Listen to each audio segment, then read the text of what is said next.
All right, I'm back to continue my Gloomhaven campaign.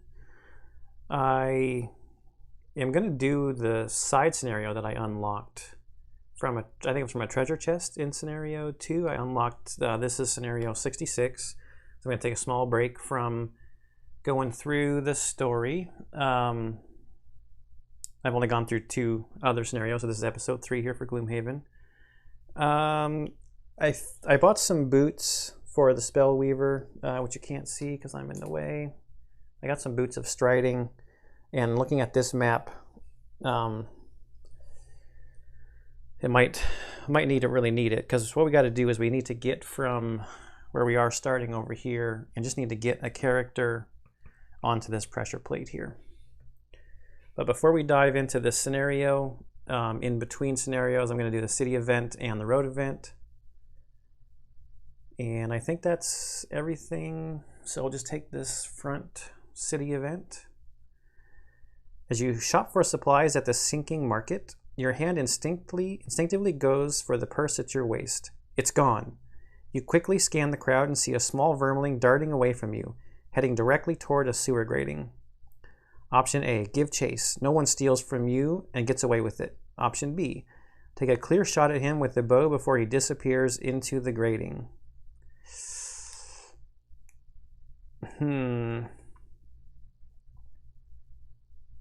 I'll give chase. Option A.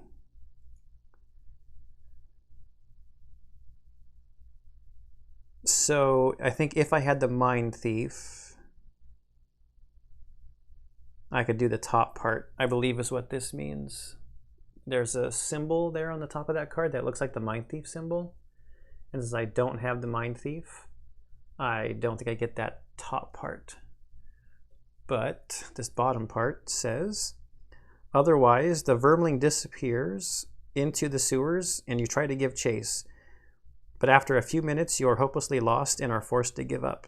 Lose 5 gold each. And then this goes to the back of the city event deck. Well, fortunately, the Spellweaver spent all 20 of her gold on those new boots. So we're just going to lose 5 gold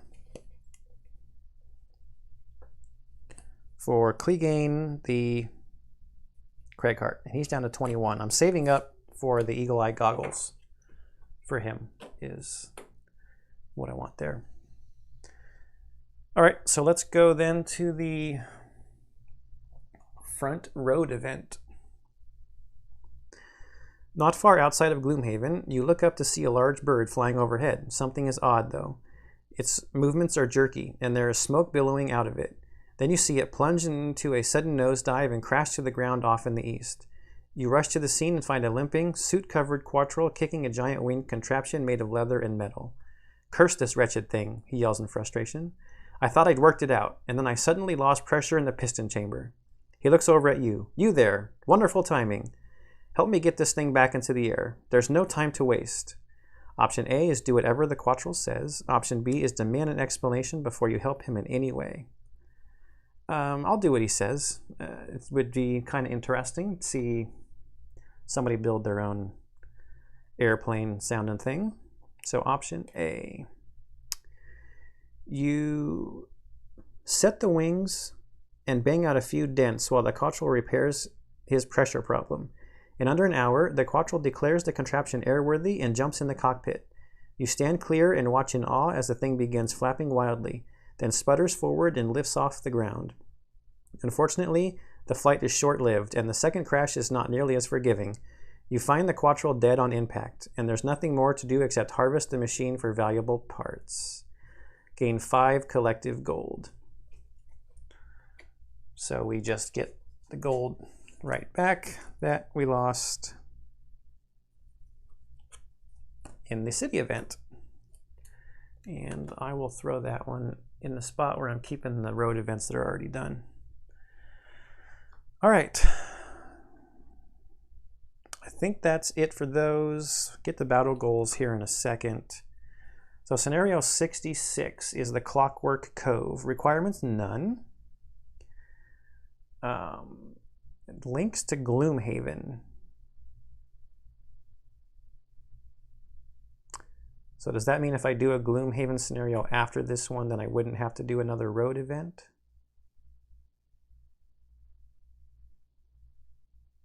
I think that's what that means. So this is linked to the city. Oh, you know what I didn't do is I didn't get a picture to put up of where this is on the map, but I can just show you. So we'll unfold this.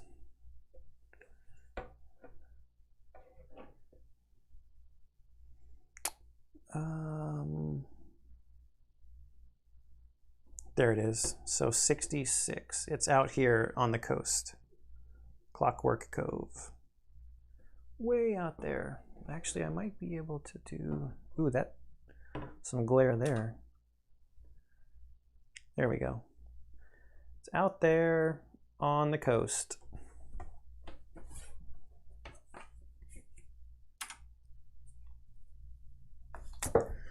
That up over there. All right, introduction. The writings you discovered claim there's some sort of ancient machinery to be found along the coast north of Gloomhaven. Indications show that the place used to manufacture something in an era long past. Who knows what valuable technology there is to find buried in the ruins. You charter a small ship and head out, sailing along the coast. You eventually find the small inlet indicated on the map. Dropping anchor, you head to the rocky shore where you see an opening in the cliff face. Not knowing what to expect, you step inside. I wonder if this means that because this links to Gloomhaven that I didn't need to do a road event. Oh, it's too late now. Let me know if you know in the comments if that's what that means. That Gloomhaven link. Maybe I should not have done a road event. There's plenty of road events to do though, so. All right, so I have read these special rules because when I saw all these little scenario reminder tokens going out, I was like, what the heck is going on here? So this door here is locked and I have to occupy this pressure point, this pressure plate at the end of my turn in order to unlock it. And then the other, there's pressure plate here, here, here, and then we need to get here. The game came with 10 scenario tokens, but this scenario requires 11 tokens. And so I'm short a token. I mean, I guess I could put something else on there, but I mean, this is just, that's the objective. We just have to occupy pressure plate E to win the scenario. So I'm kind of thinking about maybe just trying to rush through, but there is also a treasure chest up here and a treasure chest here. So those look pretty tempting. We do have 4 new kinds of enemies that I haven't fought yet. Ancient Artillery, Living Spirit, Ooze, and Stone Golem. And I'm doing this on level 1. Living Spirits look like they're kind of pushovers. The Oozes don't have too many hit points. 5 for normal, 9 for elite. The Artillery is 6 and 9. The Oozes do have shields. I'm kind of thinking about maybe just trying to run through and leaving enemies behind. Not necessarily needing to kill all of them. However, the Spellweaver has the Implement of Light Trophy Hunt personal goal. And she wants to kill 20 different types of monsters. So this would help. She's 4 into it, I think, already from the first 2 scenarios. So this is the potential of having 4 more to add to her list. All right, I guess I could have been shuffling cards while I was chatting.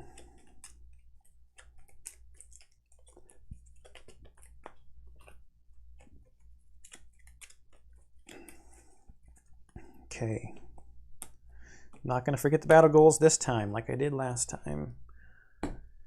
All right, so for the Craighart, we got Hoarder, loot 5 or more money tokens during the scenario, or Straggler, take only long rests during the scenario. I don't like either of these because I want to run through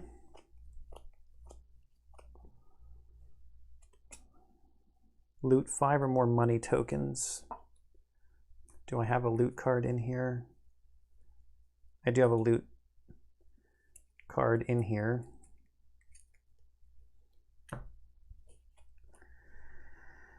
Take only long rests.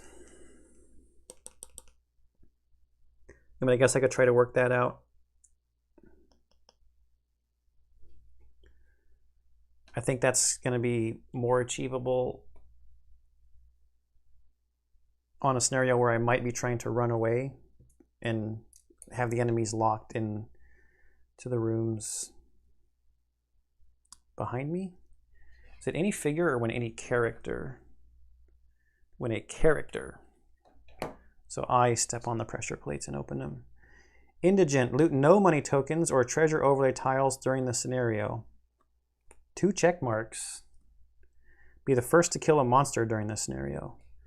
Well, I think we will work hard not to loot with Flora then to get her check mark, 2 check marks.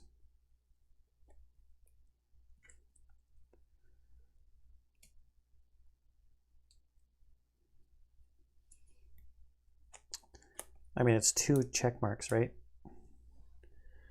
So putting her behind the money curve by not looting anything.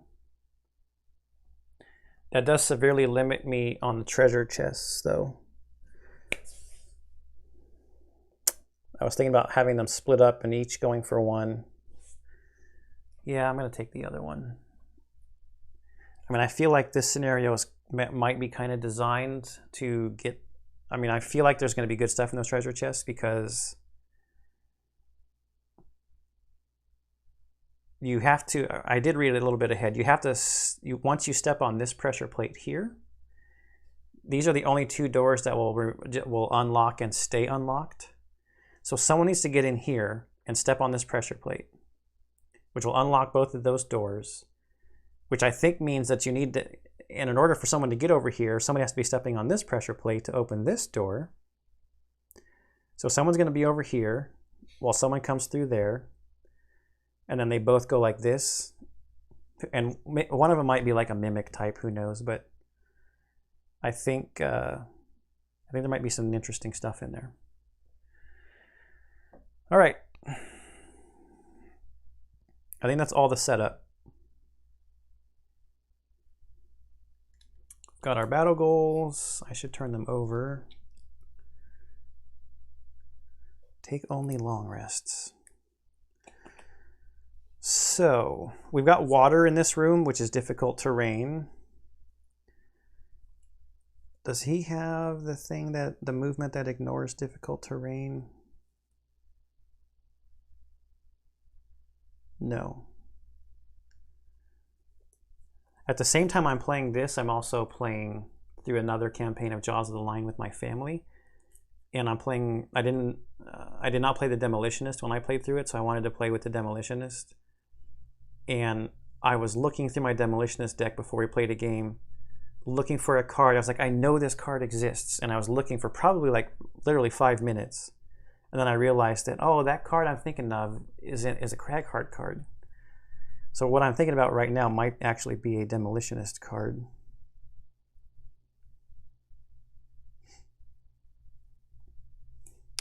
One, two, three, 4.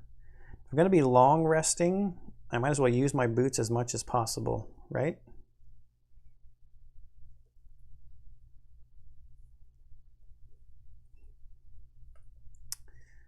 So, massive boulder has moved forward, and I don't even need to use my boots. And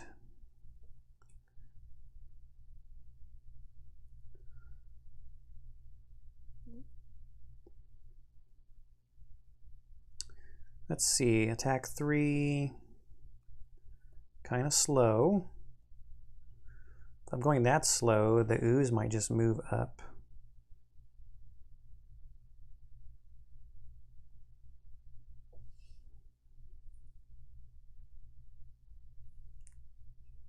Attack 2 at range 5, 1, 2, 3, 4, 5. Maybe get an attack in first. Or what can I do? It looks like maybe did I take out a lot of my nature generating cards? No, they're still here. We'll go Crushing Grasp. This scenario was really hard to squeeze into my available camera space and shot.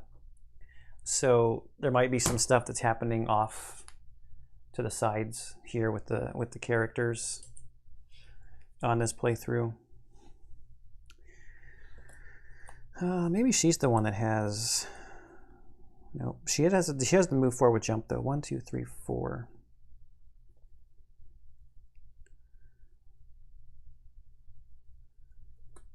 But she's 1, 2, 3, 4, 5 away.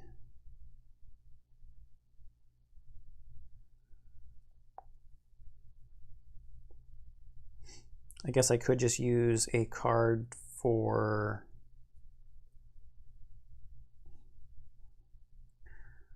maybe I just go up the middle also.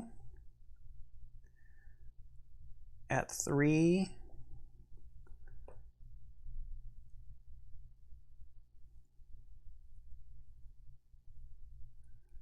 And then do...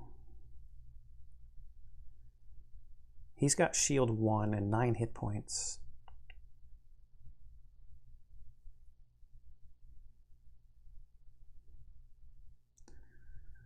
Or I can maybe just do a melee attack. Use a card to do a melee attack. Let's do that. I'm going to use my move 4 that has the jump. And... oh, this is so slow. It might be all right. Just maybe the ooze will be going first. Or not first, but before me. Move 4 with jump. 1, 2, 3, 4. So jump will ignore the difficult terrain. And then that will get me close enough to just do a melee attack next to him. I could actually 1, 2, 3, 4, 5, 6. I could just use my boots up now.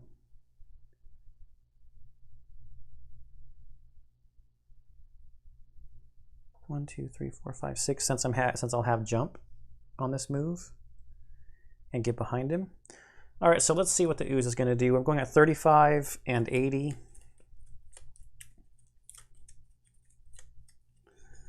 And the ooze suffers 2 damage. Summon normal ooze with a hit point value equal to the summoning ooze's current hit point value. Limited by normal ooze's specified maximum hit point value. Okay. That's not good. Start.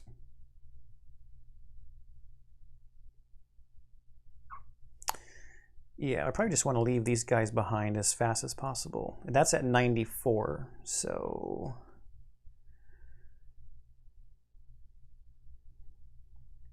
we have this side first. I'm going to do the bottom of this card to move 4. 1, 2, 3, 4.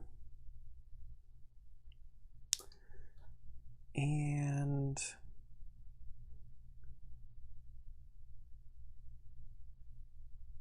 I am going to use my boots. 5, 6, just to get around him. 1, 2, 3, 4. I don't think I have another move 4. 1, 2, 3, 4, 5. And then I'm going to use this card here for the attack 3, generating the nature.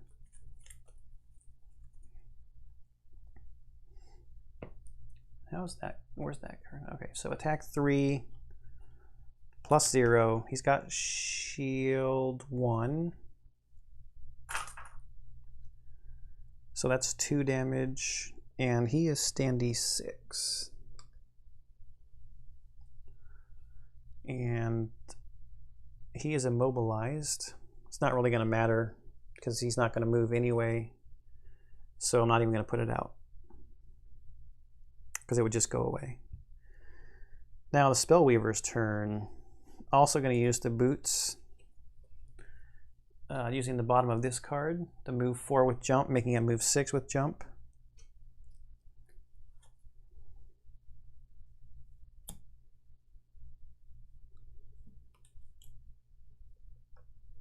She needs to be the first person to kill a monster during the scenario too in order to get her battle goal. 1, 2, 3, 4, 5, 6. Stand behind him there.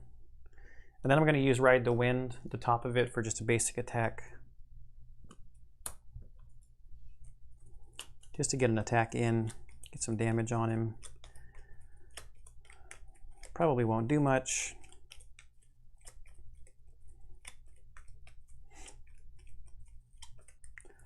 Okay, so we're at basic attack is attack 2. Plus 0 is 2. He's got 1 shield. It's going to take him to 3. Now it's his turn.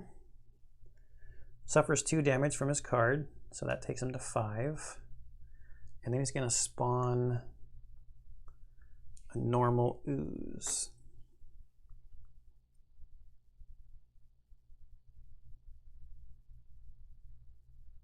So I think this is very clear wording, actually. I think they did this on purpose. It's summon a normal ooze with a hit point value, not spawn. Because summons, I think that's why they worded it this way, because a summon doesn't act until the next turn. Because if that was the case, if it wasn't that way, then this card, the ooze would be here. It would suffer 2 damage. Spawn another one, then another ooze, and then another ooze until you run out of ooze, and then the room would just be filled with oozes. It can't possibly be that way. Right? And then we got to shuffle. Nature goes down. So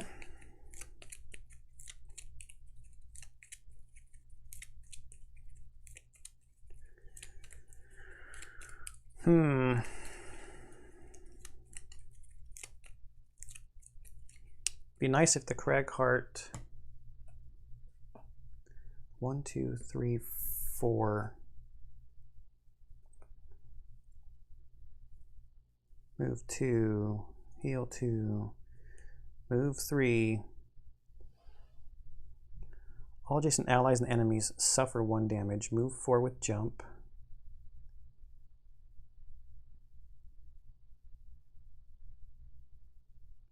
And all adjacent allies and enemies suffer 1 damage. 1, 2, 3, 4, 5.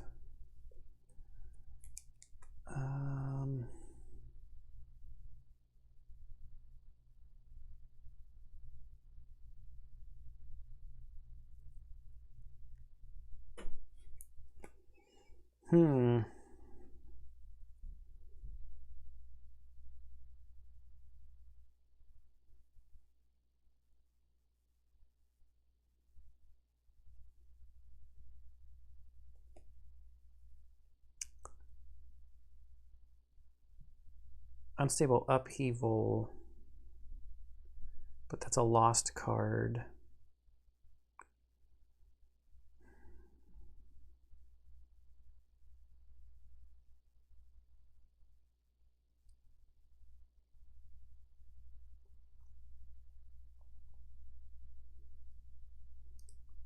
So we're getting some frame drops here. So I'm just looking at the monitor. 1, 2, 3.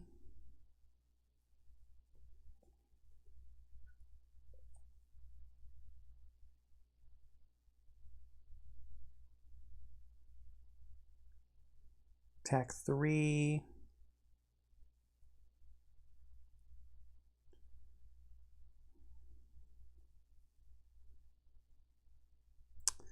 I wonder if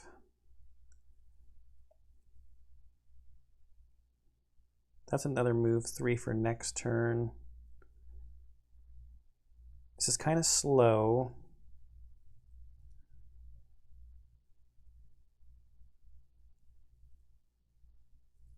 Attack 2 at range 5. Attack 3.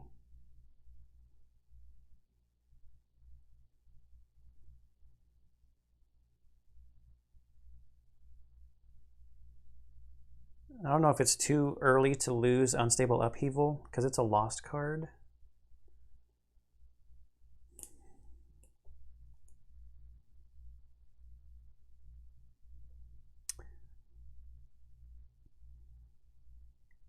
I could move and then push them back, or push the guy back.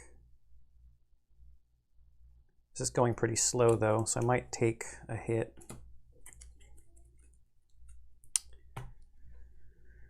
We'll see. It's not enough movement to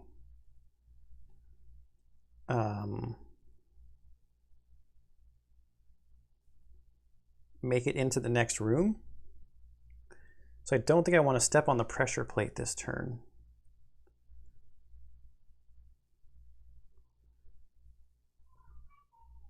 So I'm wondering if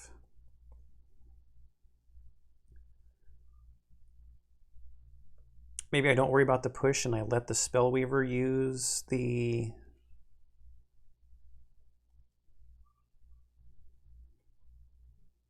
nature to boost up her mana bolt.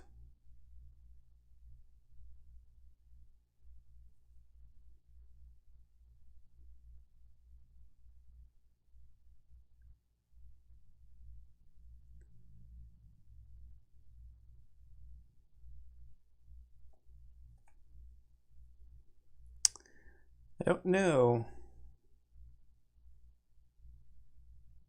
I mean, I might get lucky and might be able to take out this ooze in the back here. Using the attack from the bottom of Flame Strike and the attack on the top of Mana Bolt.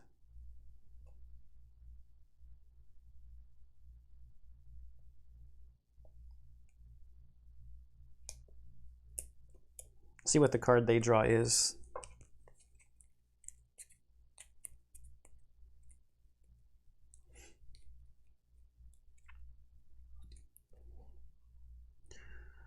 Or do I want to go slow?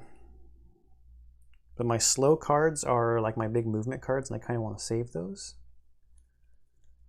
for when I open up this door.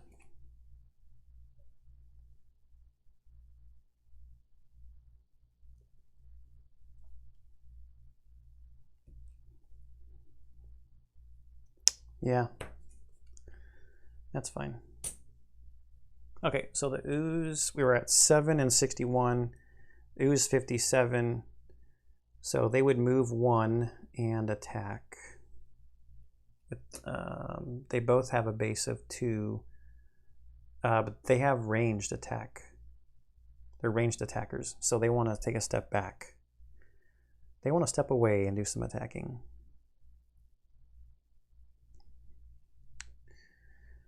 So let's see if I can get lucky with the cards that come out over here. I'll do the attack 2, range 2 first from Flame Strike, so the bottom of Flame Strike on the normal guy. I'm just trying to get this battle goal completed and get an ooze for my kills here. So it's attack 2, +1 is 3, but he has a shield. That's stand number 2. He's got shield 1, so that's 2 damage. And now for the push isn't going to really matter too much, other than it would be an experience point. So I'm going to let the Spellweaver use the nature to make it attack 3. And then she'll get the experience point. On the normal guy, so we need this to be a +1 for him to die. And it's a no. All right. So that's her turn. Now it's the ooze's turn. They have 2 movement points. Spellweaver actually is going to be his focus because lowest initiative. So the ooze will take a step back this way to do his ranged attack. And his base attack is 2. So we've got 2 coming in at the Spellweaver. From 6 down to 4. Now this guy, unfortunately, same thing. 2 coming in at the Spellweaver. Doesn't need to move. Movement's only 1, actually. I think I said 2, but his movement's only 1. Oh, so we're at a base attack of 2. Man, +1 is 3. Down to 1 hit point already.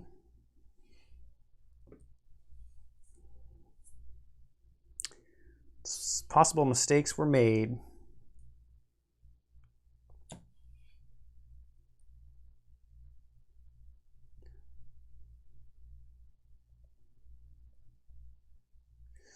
I'm going to use the bottom of this card, 77, to go 1. That's 1, 2, 3 because of the difficult terrain. And then I'll attack 3 at range 3 on the elite and the null. All right. It was the null. 2 nulls for me in the same turn.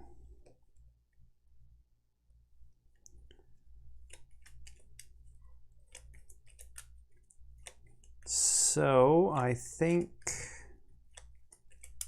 I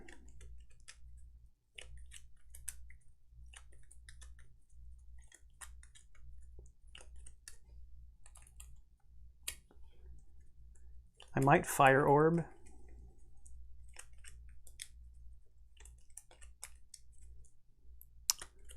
Man, Mana Bolt was my heal card.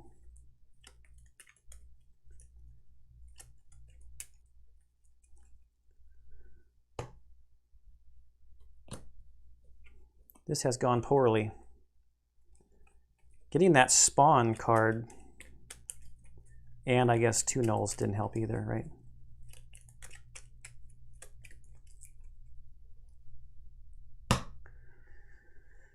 So what do we got left over here? No heals, which is bad.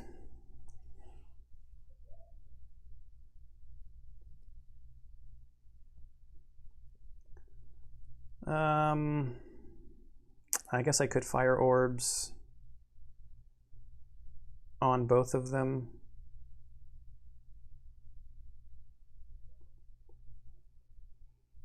And go at 25.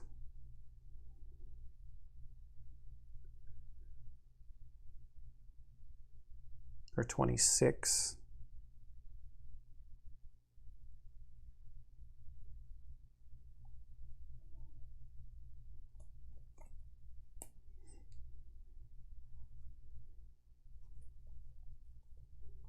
And depending upon what happens, I might have to pop my invisibility cloak.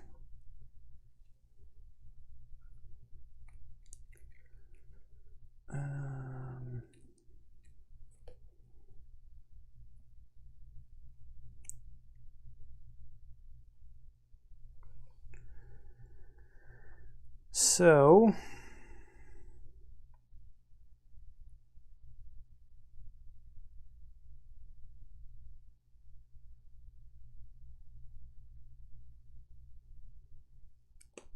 I could do heal to heal her.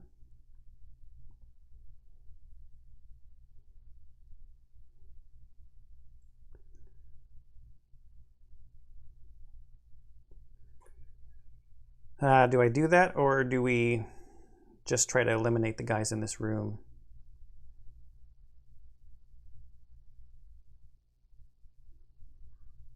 I feel like I need to make forward progress.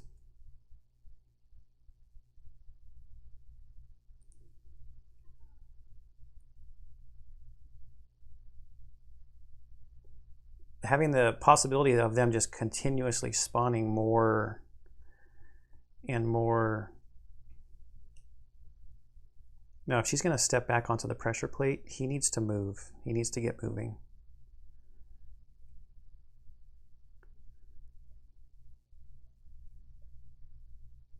Do I have another move 3 in here? I do not. So Dirt Tornado it is, going at 29 with the heal.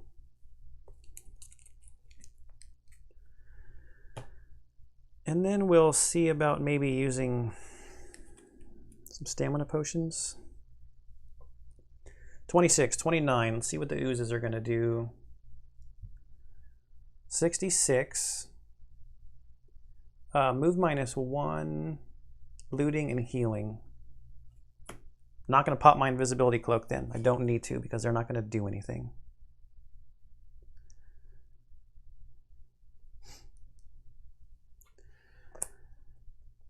So I wonder if I even waste my Fire Orbs card now then.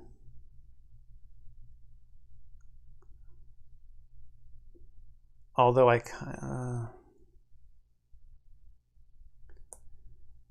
mean, it is the experience point, and I wanted the fire to get the retaliate.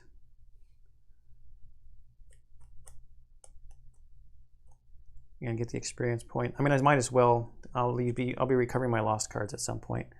So the first thing we're going to do is Fire Orbs, and maybe we'll get the battle goal out of the way, not to worry about it anymore. See if we get lucky.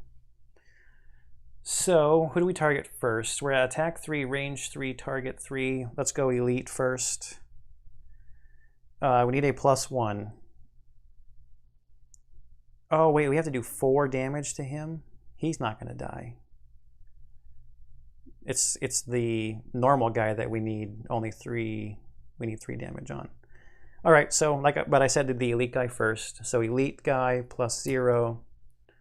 So that's 3. The shield takes it down to 2 more damage, so he's got 7 damage on him. All right, we're at attack 3. We need to see a +1 here. ×2. Not too shabby. So the normal guy is dead. Normal guy is dead. Be the first to kill a monster during the scenario. Battle goal achieved. Let's write down, before I forget, that she has killed an ooze.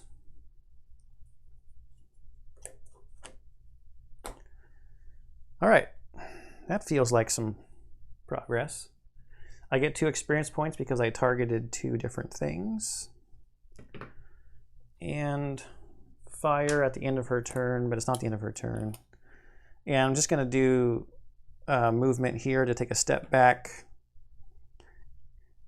Ending my turn on the pressure plate, interestingly enough, opens this door.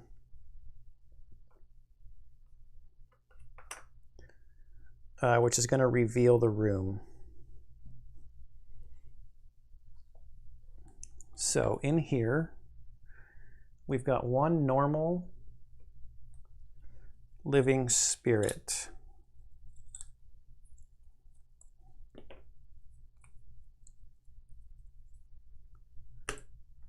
One normal living spirit. And that living spirit spawns right there. And we have an elite ancient artillery.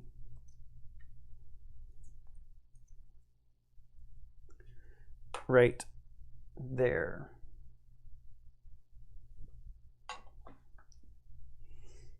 All right.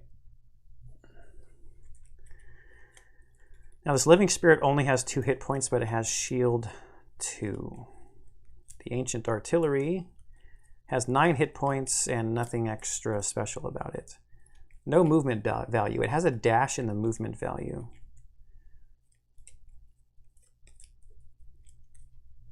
So let's see what the living spirit gets. 22. Move -1, attack -1. So 1 movement, 1, 2. Good. It's not going to have the range to do the attack, because it's going next. And the ancient artillery.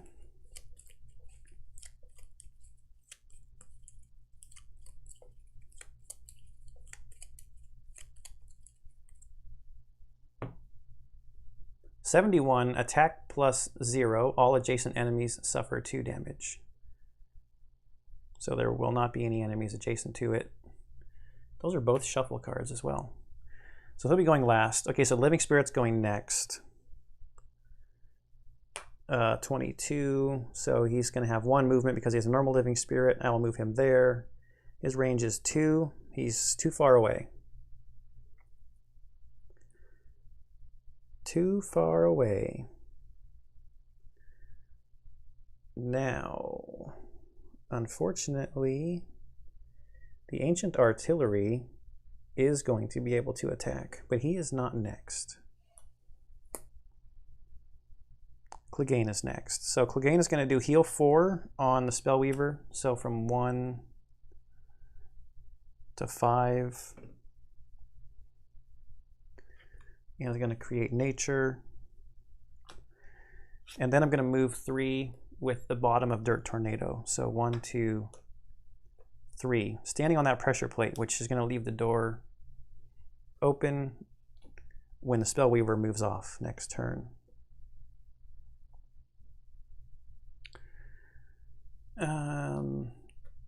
Do I want to use my stamina potion? Is there a big move in here?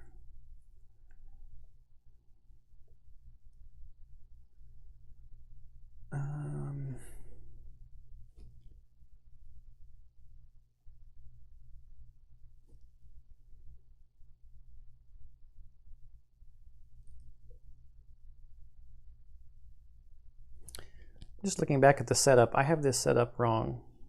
These traps should be over here.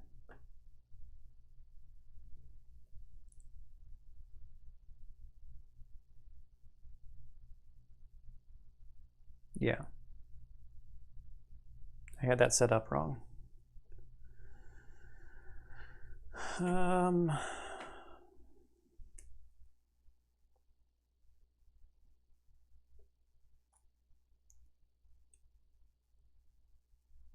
I don't think I need to worry about getting cards back right now. I've got 5 cards left.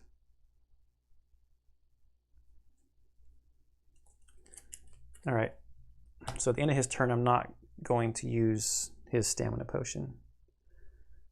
I probably should have looked at that for the Spellweaver,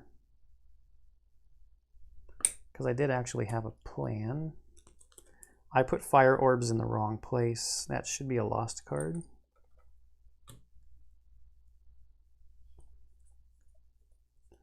I wanted to use Ride the Wind.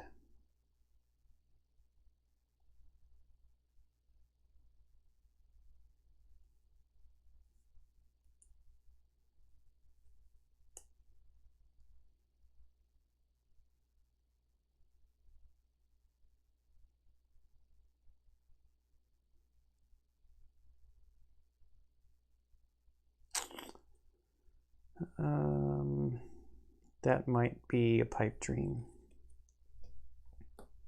Might actually have to deal with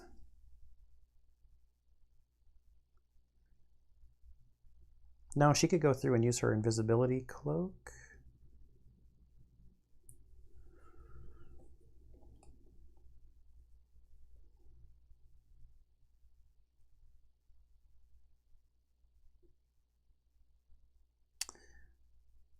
Yeah, actually now, because he's stepping on this pressure plate, this door is going to open, so I need to remember to do that, which is going to reveal stuff in the next room, isn't it?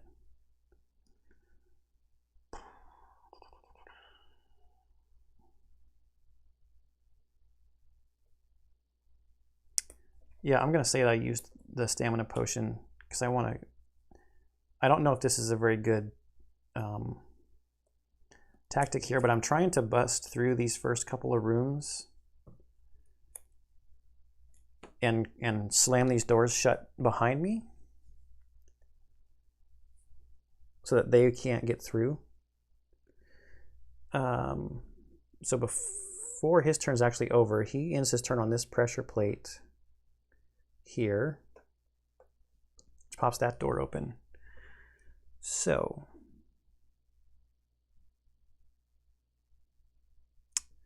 oh, that's actually very bad.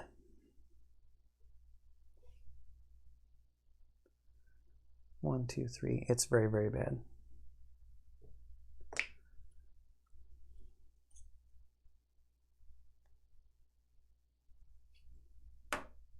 So now we've got another piece of ancient artillery here that's in range.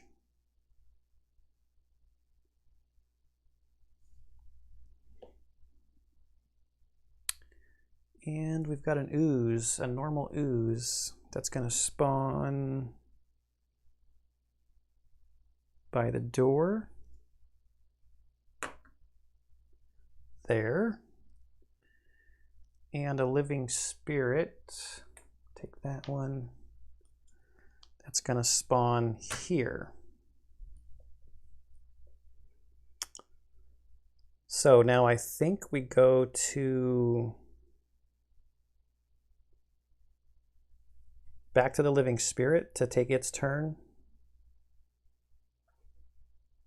It would move there.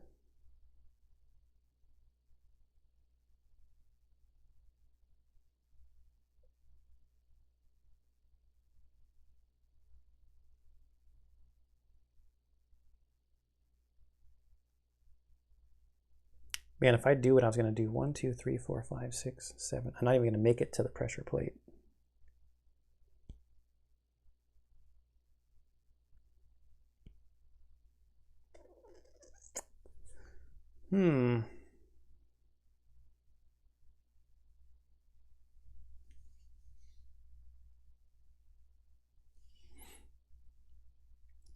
Okay, so the living spirit went. Who's next in the order?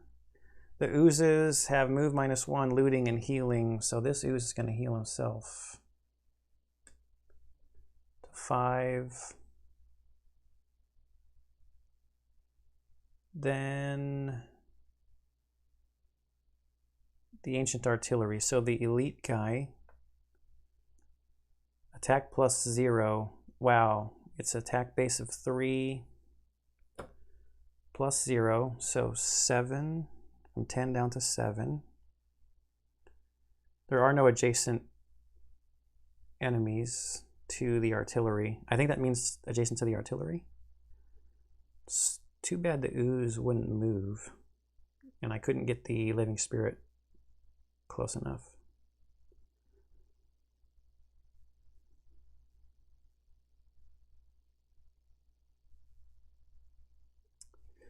Okay, so then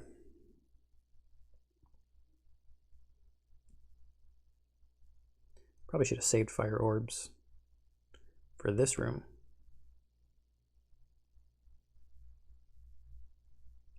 So this guy, 1, 2, 3, 4, he's range 4. He's attack 2. +1 is 3, so he's down to 4.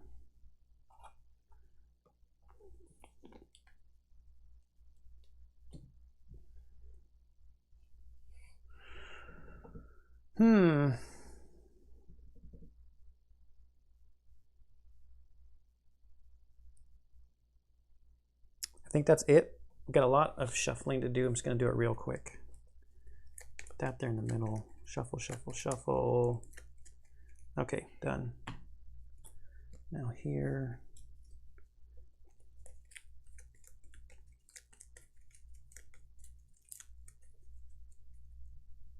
Like that. And then we got the ×2 over here.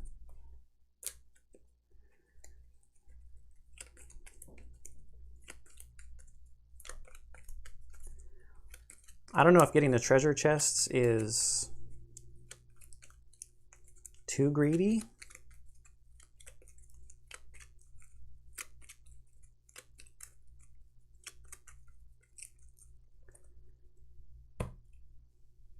And those go down.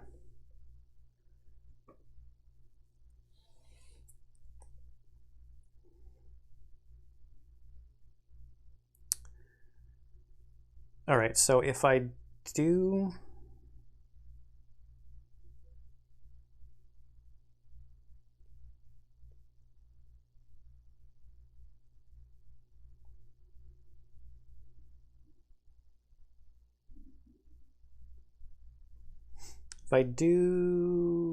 this move and maybe flame strike together, there's fire out there and I can wound maybe the ancient artillery and then pop my invisibility cloak in this room.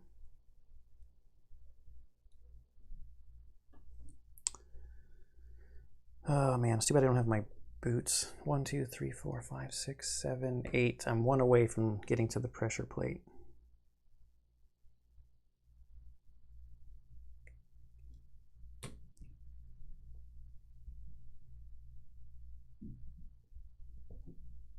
What can he do to protect himself?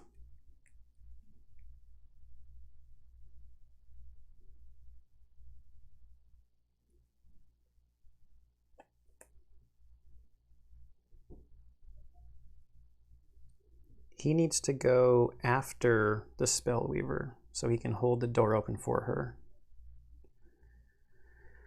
That living spirit has a shield of 2 but only 2 health. It's that ancient artillery that's pretty dangerous.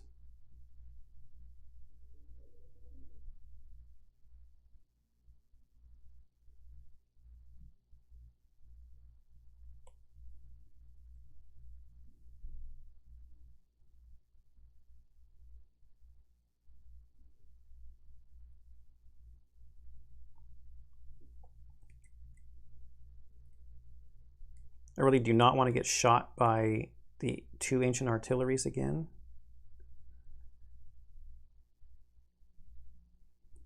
So I may move up next to that ancient artillery. It would give it a disadvantage if I'm standing right next to it.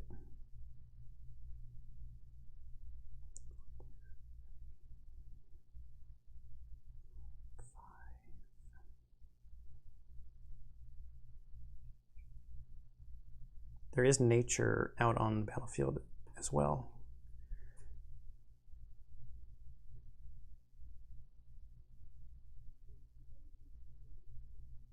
I might do unstable upheaval. And then it's just something slightly slower to move. What I got 4 hit points left.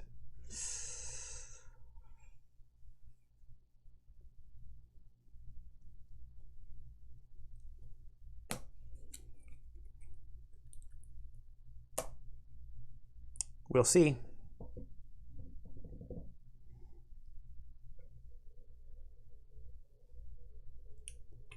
We've got living spirits, ancient artillery, and oozes out there. We've got the whole gambit.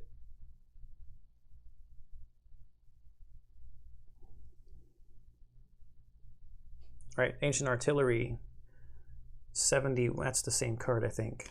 Attack +0, all adjacent enemies suffer 2 damage. Living spirits, 48 is just move +0, attack +0. The ooze. The oozes are going to make more oozes.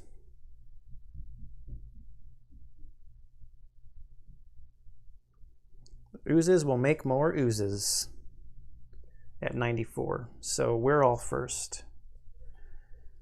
So the first thing I'm going to do is I will move 8 with jump. So 1, 2, 3, 4, 5, 6, 7, 8.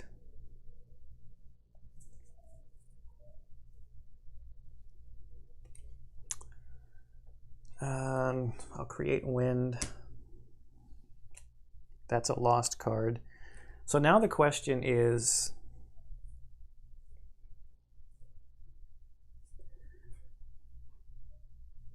do I shoot at the ooze so he doesn't make another ooze? I was planning on trying to use the wound to wound the ancient artillery.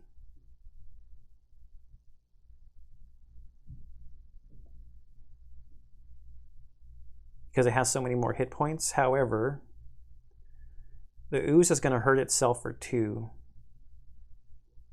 So if I can put 3 damage on it and wound it, it would hurt it for 3, and it would just die before it created another ooze.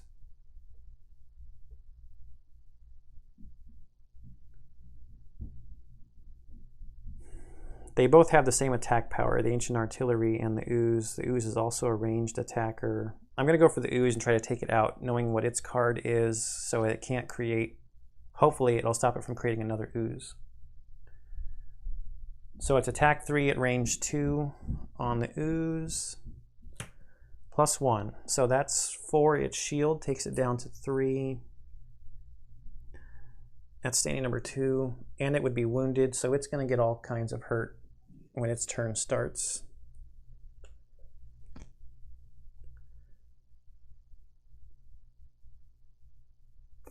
Yeah, I mean, too bad I couldn't use that on the Ancient Artillery, because then it would have just died in 2 turns. But this is preventing more enemies from spawning, so it's probably good. So I used the fire to do that. Now, before her turn is over, I'm going to pop the invisibility cloak. And she will disappear until the end of her next turn. So she's going to want to go pretty slow next turn.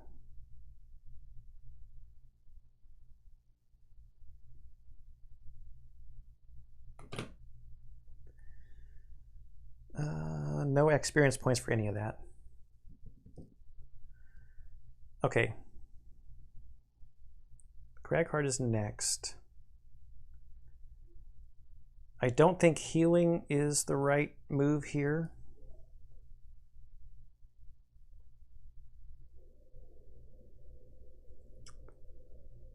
What's the range on the Living Spirit?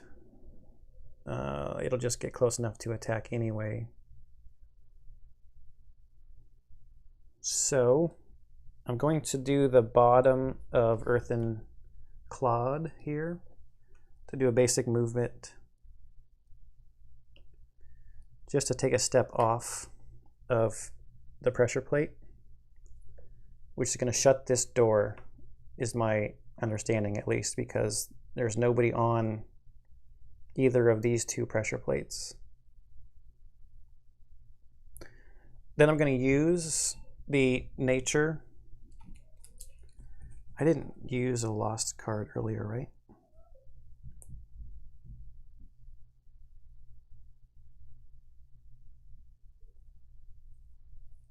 No. This will be a lost card. So I'm using the nature to target all enemies within 2 hexes with an attack 3. So we'll go against the... let's do the Living Spirit first. If this is a +1, I usually do elites first. All right, we'll go against the elite first. It's the elite Ancient Artillery. It's an attack 3, so he's hit for 3. That's standing number 5. Now against the Living Spirit. Before I forget, I'm going to get my 2 experience points that I should be getting off of this card. Now against the Living Spirit. All right, +1. So that's 3. +1 makes it 4. He's got shield 2, but he's only got 2 hit points. So he's toast.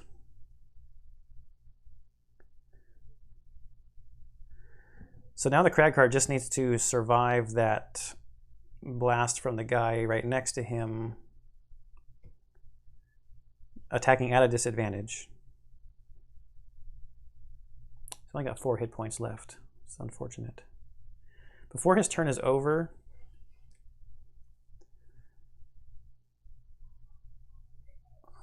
I think I'm going to get 2 cards back with my stamina potion. The heal 4.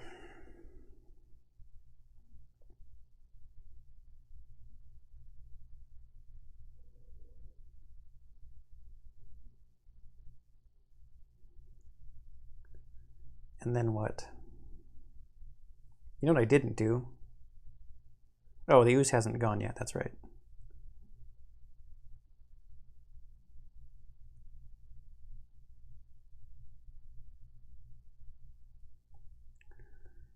What else do I want to get back?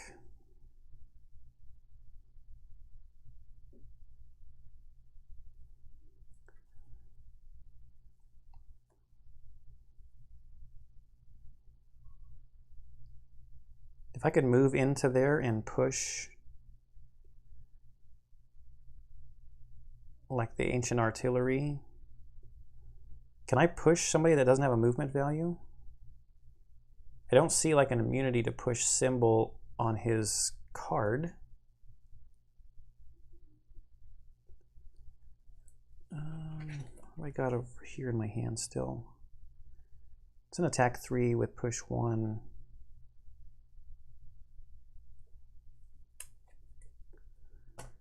So let me think about my turn. If I heal 4,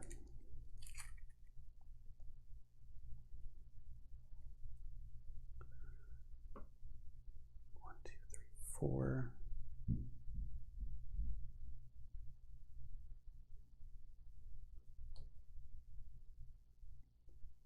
The Spellweaver can take a step onto the pressure plate and open the door for me. And the Spellweaver can go at 25. So he needs to go slower than 25. This heal card would be 29. So then what else? He needs to jump over those traps. So 1, 2, 3, 4, 5 to get up there.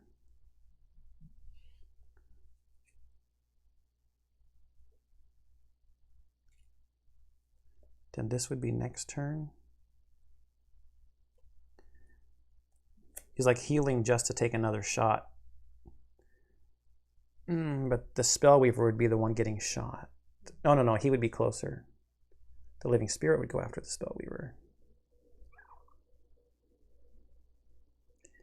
If it's still alive.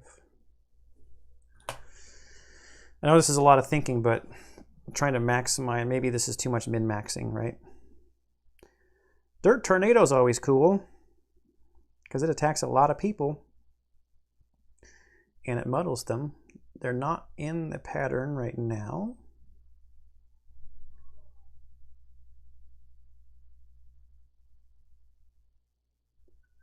There's no nature out there.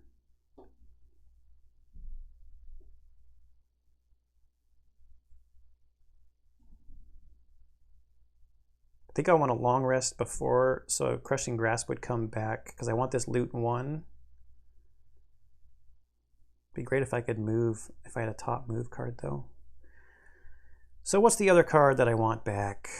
All allies enemies suffer 1, move 4.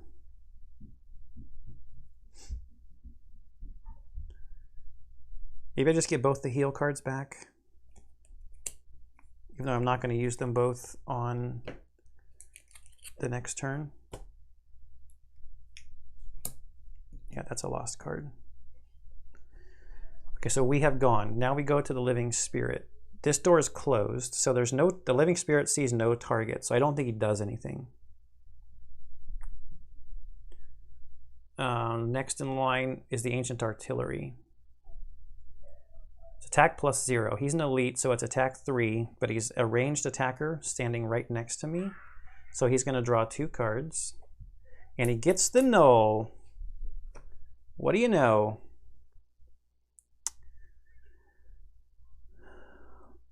Oh, all adjacent enemies suffer 2 damage. So there's a consequence for making him draw the null. I completely misinterpreted that last time. I was thinking enemies to me, but okay, so he's gone down. He's at 2 hit points. Now the oozes. So this ooze here is going to suffer 2 damage. Goes to 7. And he would spawn another ooze.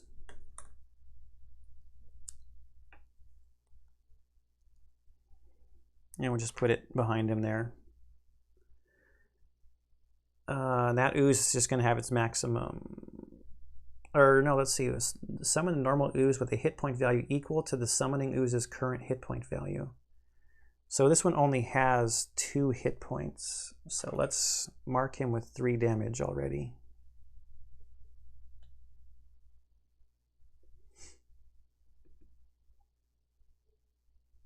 Because this guy has 7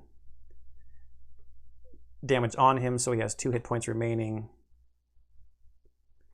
Now this ooze, we come to his turn. He's going to take a wound and then suffer 2 damage, and he will die.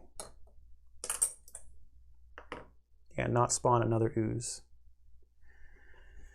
All right, long turn. That was, yeah, the suffer 2 damage needed to be reshuffled.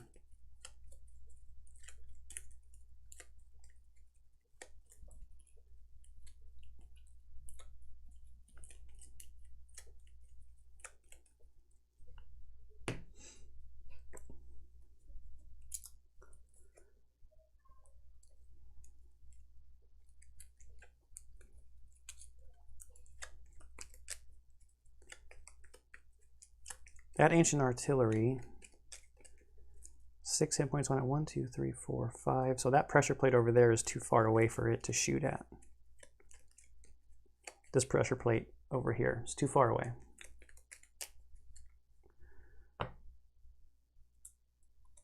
This wound is gone.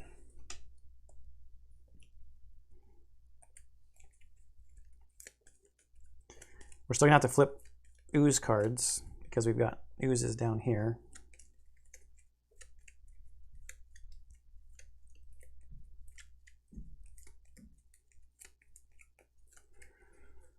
All right, so we've got 2 cards left.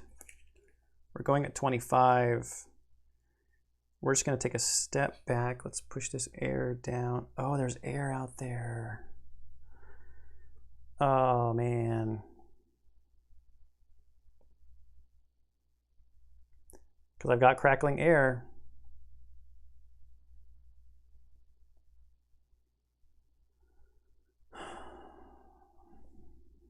We'll see what cards come out for the enemies.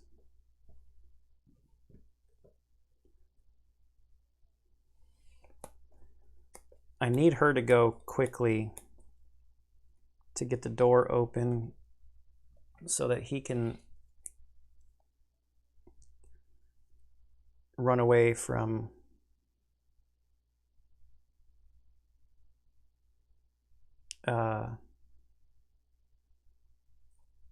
this elite.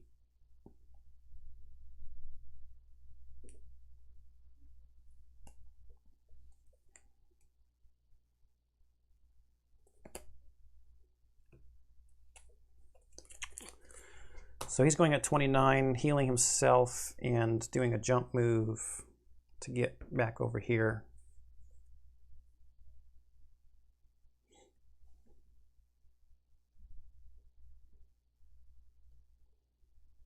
I need to put damage on these guys. So even though there's air out there, probably not the best time to set up crackling air, even though it's so good, adding +2 attack to 4 of my next attacks. So good.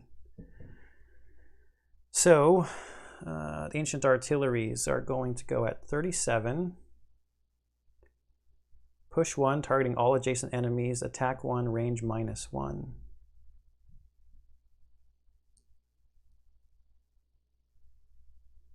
So not too bad. Their attack is going to be limited, and we're not going to be in that pattern.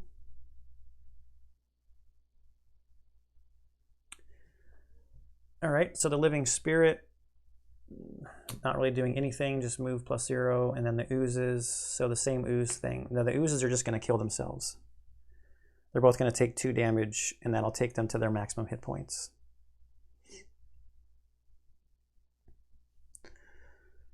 So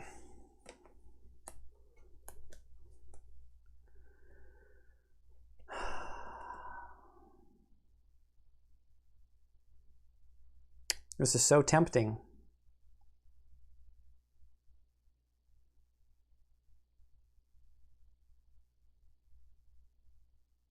No.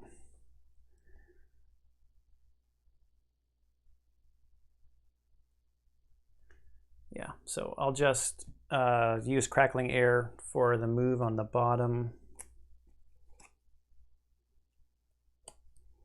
to take a step onto the pressure plate. And then I'm going to do Impaling Eruption. Oh, wait. No, I'm doing Impaling Eruption first. Sorry.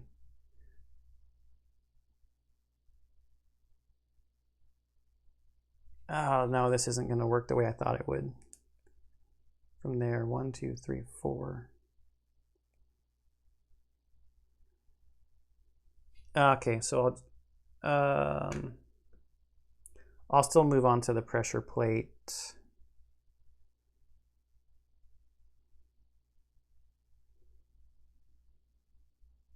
Man, see, now I almost just want to do a basic attack against the ancient artillery. If I step onto that pressure plate, the next room is going to open, but I need to do it to get the Cragheart through.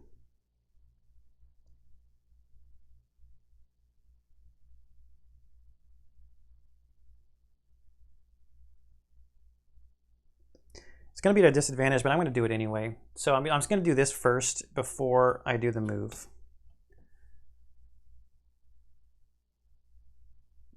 And it's range 4, and I can draw a path.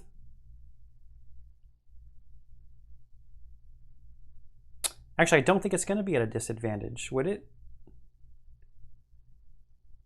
If I choose this as my primary target, it's a ranged attack, and I'm not next to my primary target. It says additionally target all enemies on the path to the primary target. And I think it's still at a disadvantage. So I'll go against the Ancient Artillery first. We're at an attack 3, so 2 cards because of disadvantage. Oh.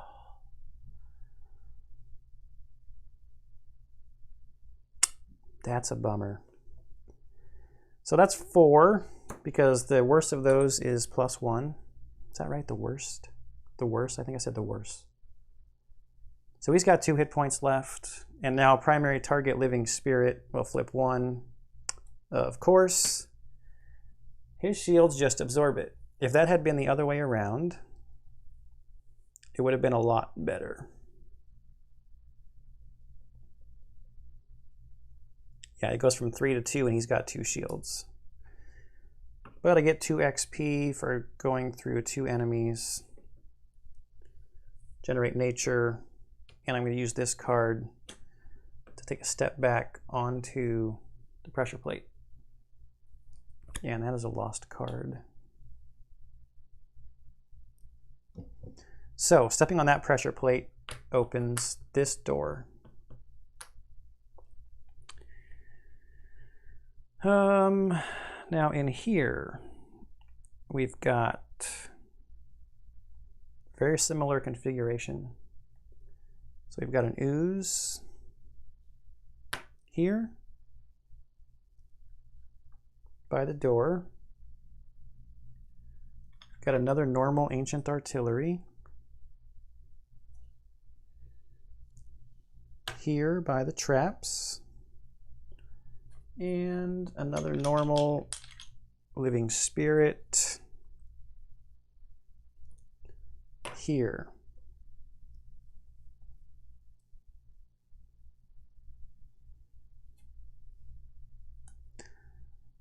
Okay, so the first thing I'm going to do, just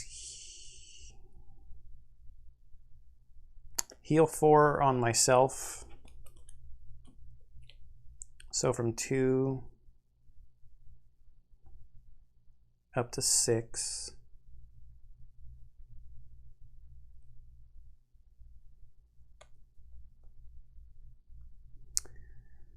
Then I've got Rock Tunnel here, which is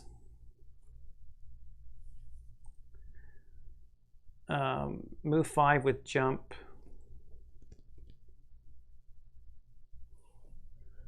One, 2, 3, 4, 5. 1, 2, 3. Oh, you know what? The Spellweaver is visible again.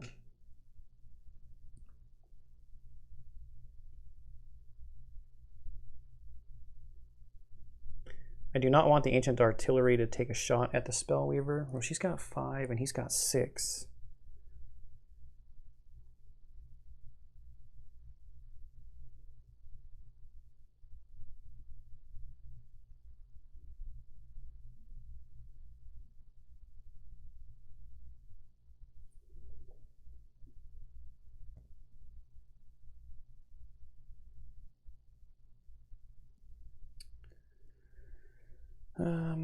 1, 2, 3, 4, 5. And all that was okay with the jumping and whatnot because this card has jump. Going over the traps, going to 3 experience points and another lost card. All right, so now they go. So Ancient Artillery, 1, 2, 3, 4, 5. It's too far for this guy. Too far for this guy. He's standing number 2. We've got standing number 4 over here. He's going to push, targeting all adjacent enemies.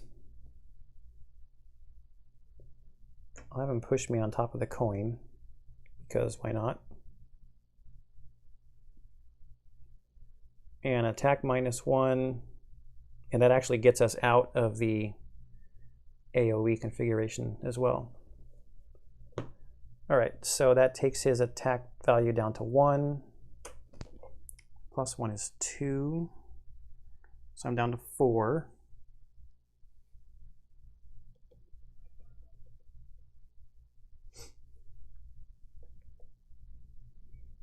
All right. We already checked that guy. Living Spirits are next.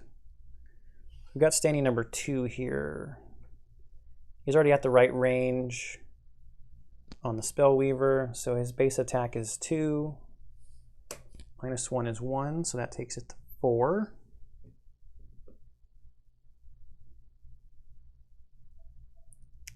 Then this guy, 1, 2 towards the door.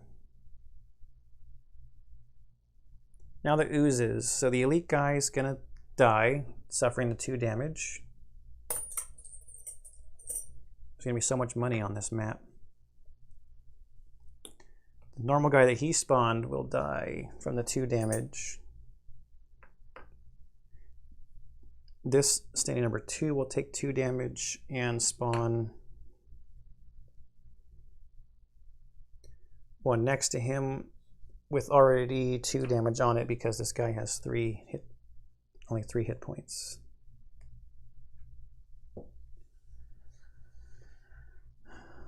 I just let them ooze out. Right? 2 more turns and they'd have to do it 2 more times, yeah, for them to, you know, ooze out or whatever. Air goes down, nature goes down. Spellweaver has to short rest.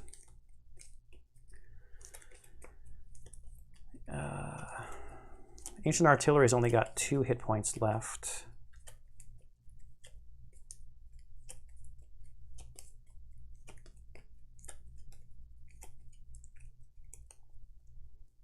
Spellweaver, we got to lose Crackling Air because we can't risk drawing again and getting our Reviving Ether as the card that we lose.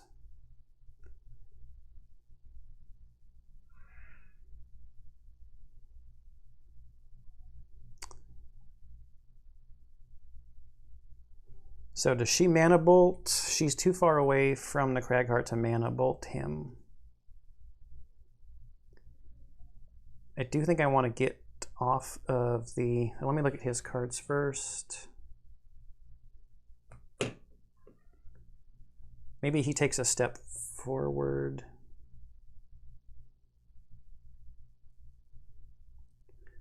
He's got 4 hit points left. It might be a little risky, but I can take a step forward and use Heaving Swing.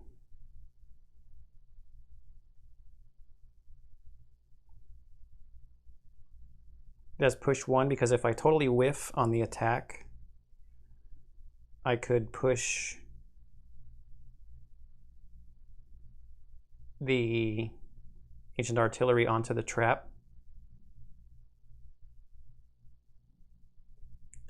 She needs to go super quick to get off of that pressure plate so we're not getting any more movement from this room.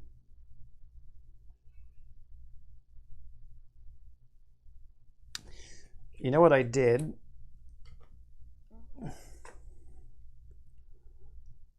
Looking at it from up above, I thought it was a living spirit. This is supposed to be a Stone Golem.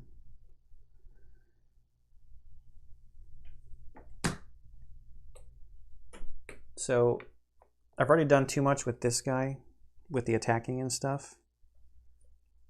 I'm going to spawn a Stone Golem over here. So that's probably making the scenario a little bit easier on myself.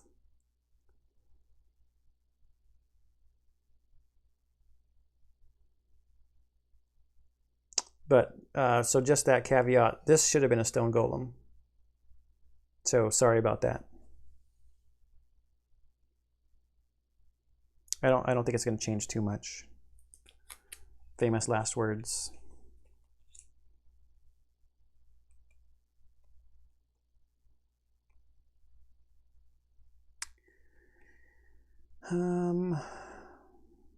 It's too bad that this ranged attack and this heal is on the same card.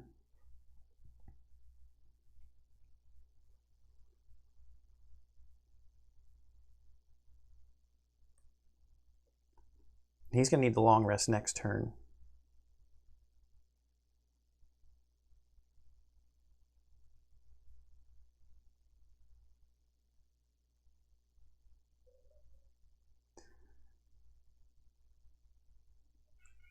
I could try to take out the living spirit. It'd be a little bit of a gamble. It's like, do I go for the guaranteed ancient artillery kill? Or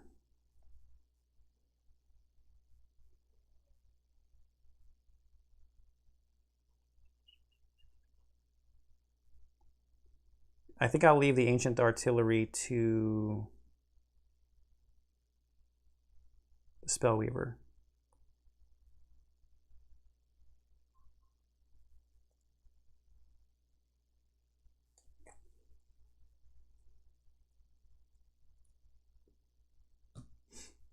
If I can get that Stone Golem to step on that door. I remember reading something about if any figure occupies a door when it closes, it suffers trap damage and moves to the nearest unoccupied hex.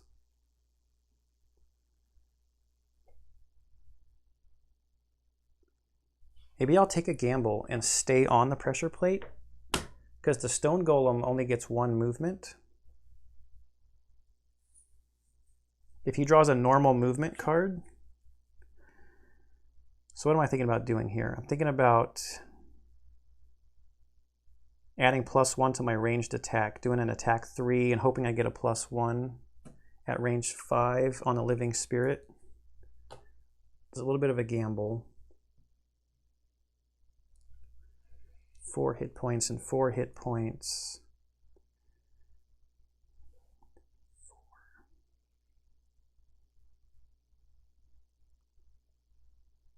Using Mana Bolt and Flame Strike.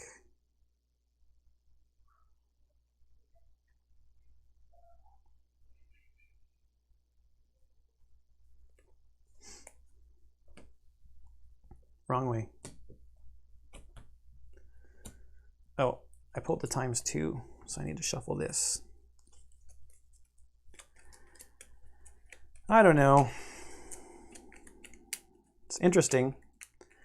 I mean, if I hadn't played Jaws of the Lion first, I might have thought that I needed to try to kill all these enemies, or I don't know if that's the right way to say this. Maybe the strategy of just running to the end might not have entered my mind, because I remember there being a couple scenarios where you learned that quick in Jaws of the Lion that you might sometimes need to just like race to the end or burn one guy down and not kill everybody.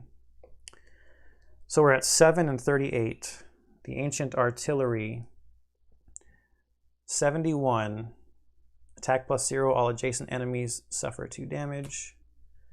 The Living Spirit, 75, is going to heal himself. Attacking only adjacent enemies. And move -1, so he would take a step forward to do his attack, even if it would be at a disadvantage. Oh, we gotta shuffle the Ooze deck. Let's see what the Stone Golem's going to do. Be a move. He's not moving at all. But he's not within range to attack. And he's going to suffer 2 damage. That's not too bad.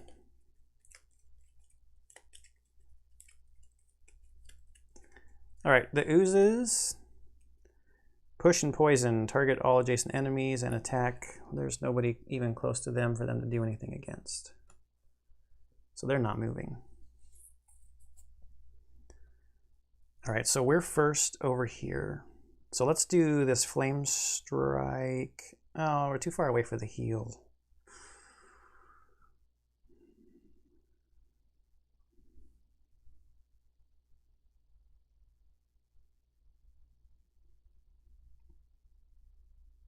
Let's do the top of Mana Bolt. Do I need to use the... I do not need to use the nature. So I'm going to do the top of Mana Bolt. And I'm going to use the nature on it to make it an attack 3 on...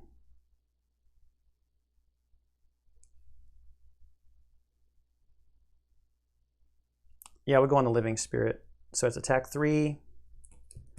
So it's only going to be 1 damage because he's got shield 2.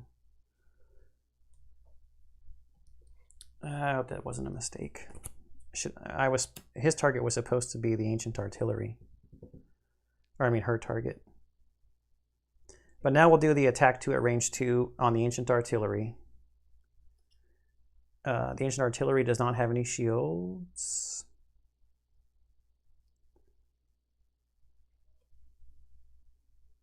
So we're doing the bottom here, a Flame Strike. Attack 2 at range 2, Ancient Artillery. Okay, so the Ancient Artillery is gone. So a couple of good things from that. We'll drop a coin here. It's not going to get to attack. And that's another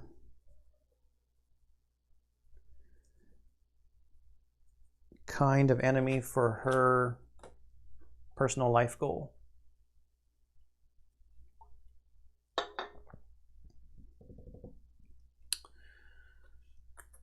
All right.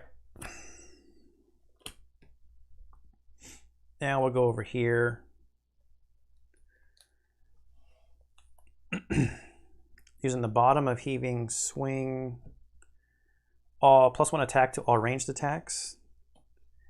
And now I've got, that will make this an attack 2. I don't think I gave myself the experience point for using the nature on the Mana Bolt on this side. So anyways, we're back at attack 3 at range 5. 1, 2, 3, 4. +1. So that's attack 4. He's got shield 2, so that's enough to take out the Living Spirit.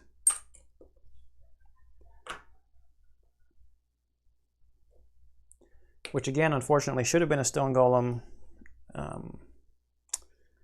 But I didn't want to track that all the way back. All right, so who's lowest? 71. These Ancient Artilleries, they're too far away. Stone Golem 72. 1, 2, 3. He's too far away, and he's going to suffer 2 damage. So he's got 8 hit points left. Living Spirits, I think, are done for the game. That is incorrect.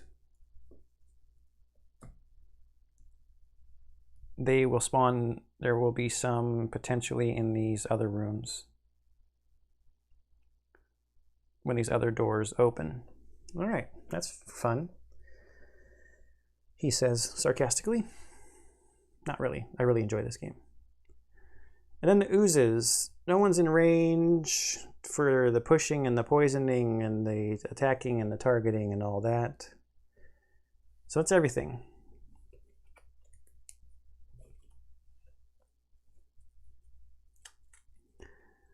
On this turn,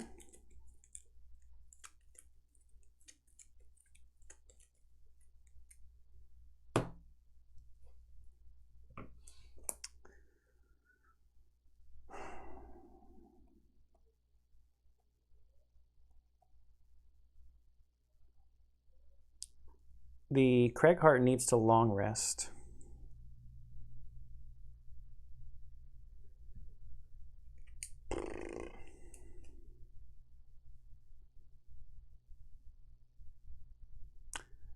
I really wish that Stone Golem would have taken a step forward.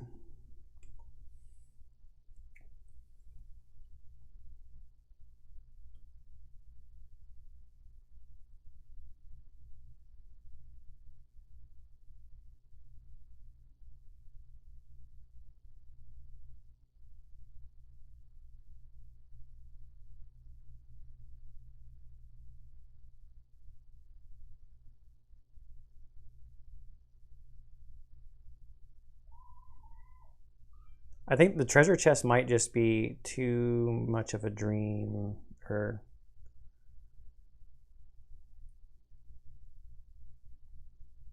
it's a little hard with 2 characters only.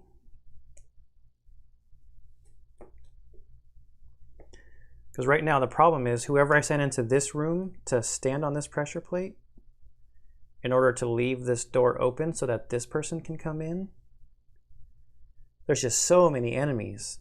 This is going to automatically open up these doors. There's going to be guys that spawn here. There's going to be a guy that spawns back here.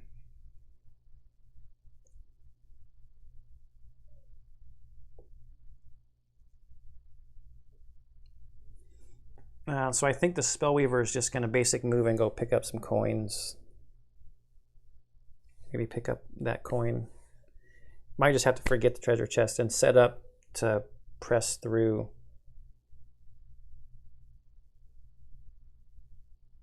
Because I have to step on this pressure plate here. But once I do, pops that door open and permanently opens up that door, and there's going to be a lot more enemies revealed.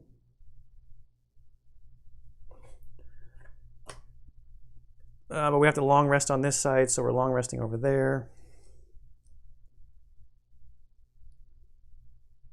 And maybe I'll just be happy with getting battle goals and the experience and a little bit of money. So far is no money, actually. All right, so the Ancient Artillery, same 71. There's no living spirits right now. The oozes are gonna ooze. And the Stone Golem is gonna go at 28.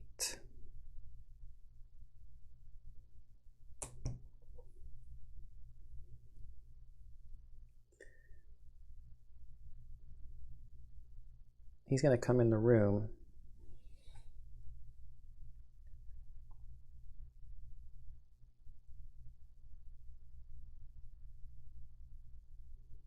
So we need to take care of him. Maybe it'll work itself out.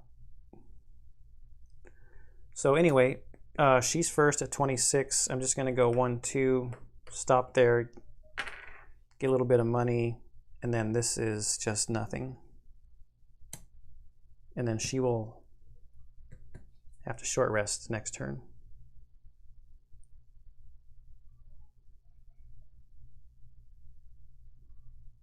That's the smartest thing to do, I think, because now the Stone Golem's going to go. And unfortunately, his card is a move +1. So he would take 2 steps into the room. Oh no, the door's closed now. The door's closed because I got him off the pressure plate. If I had stayed there... Yeah, I think we're all right. The only thing I'm thinking about is 1, 2, 3, 4, 5, 6, 7, 8.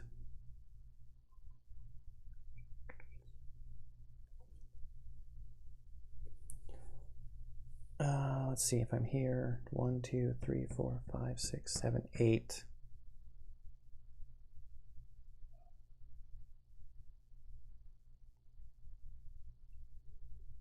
With her move 8 card, if she's like here, she could get onto here to trigger the end of the scenario. And it's got jump, so she could just jump over whoever has been spawned. Yeah, I think I have to give up on the treasure. So So that was her. He's long resting, so he's last. All the doors are now shut.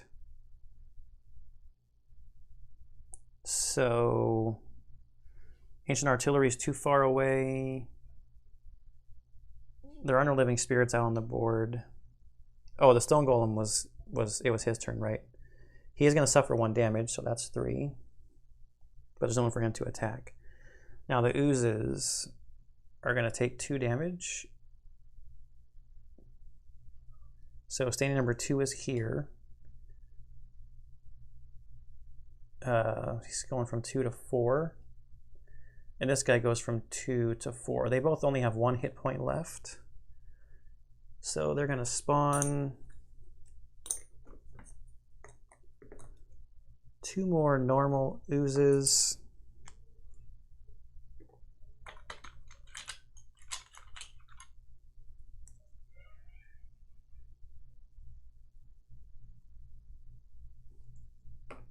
We'll go there and there. But they both only have 1 hit point remaining because the oozes that spawned them only have 1 hit point remaining. Yeah, it's 4 and 6. Wow, that'll be a nice money spot if they all, you know, I've been saying ooze themselves out, if that card comes up again. Long resting over here. What card are we going to get rid of?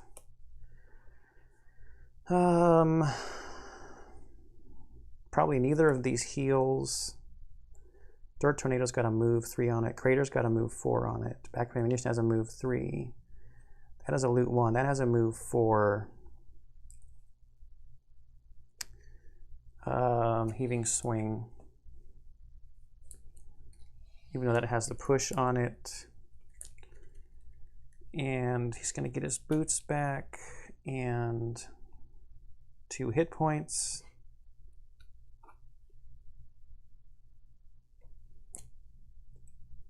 Okay, so next turn,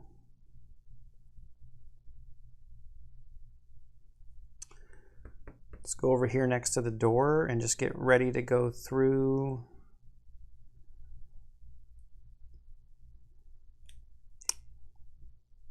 Let's use backup ammunition on the bottom, and then we're at 6 out of 10, so we might as well heal ourselves.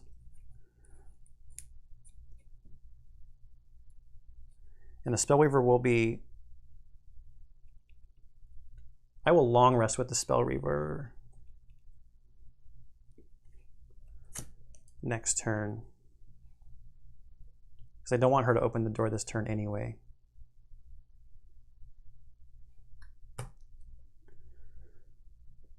So she's long resting. He's going at 29. We need to shuffle the ooze deck. I think there are 2 of these ooze cards where they like, let me just look real quick. 1, yeah, there's 2 in there. Ooh, I think I saw a heal too. Or a heal as well. I don't know what the number was. I didn't look that closely. A heal 1 is okay, because that would take them all down to 3, and then they would go to 5 if they took damage. Okay, so Stone Golem is out there.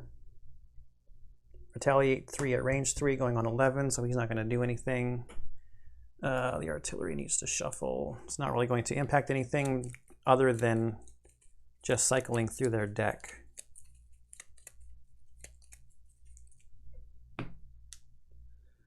Attack -1, range +2. Holy cow! So elite guy's 7, but the door's closed. So, oh, the oozes move +1, attack -1. So they're actually going to take some steps in a very interesting order. Oh, they're actually no, they're not going to take any steps because they don't have a movement path to get to a target because the door is closed. No one's doing anything. Okay, so Craghart over here at 29. The Stone Golem would be first, but he's not doing anything. Heal 4 on the top, creating nature on himself, and move 3. 1, 2, 3. He should have picked up this coin because he was on that spot for more than one turn. And let's get him back up to full health of 10.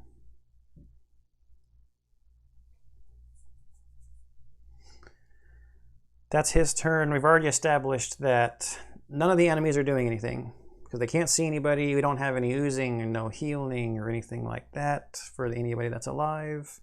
And we're long resting on this side.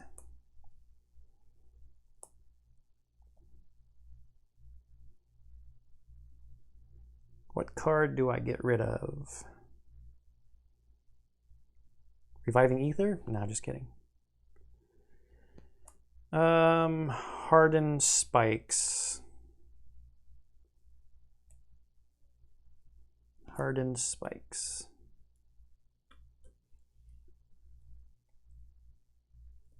Okay, she gets her boots back. Ooh, with the +2.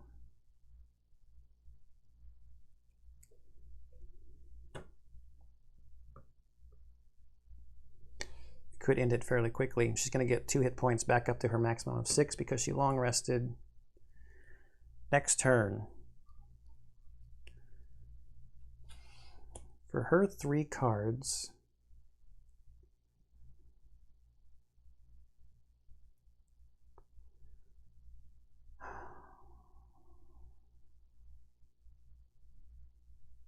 one, two, three, 4. It's just not enough range.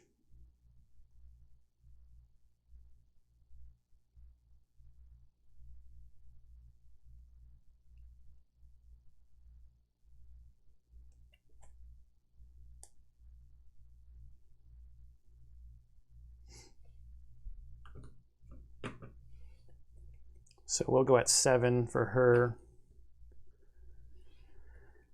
And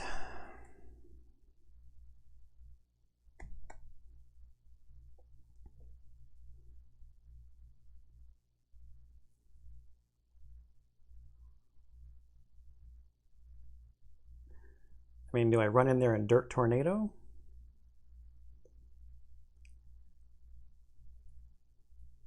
He probably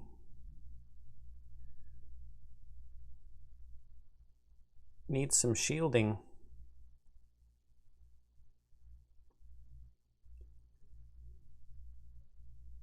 Maybe I want to go super slow. So their turns have already passed.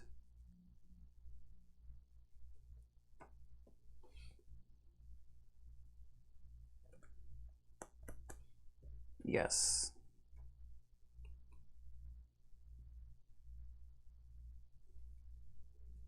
She's going to go at 80.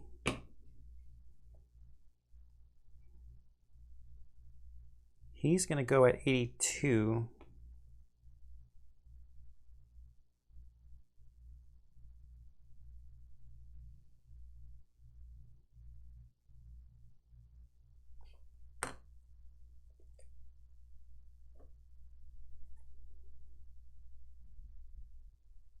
And maybe use Crater.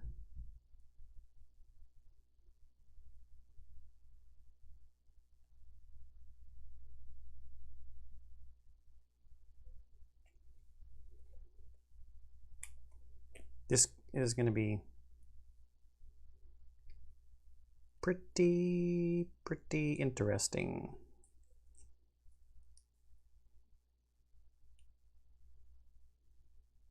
Yes, I want to move, so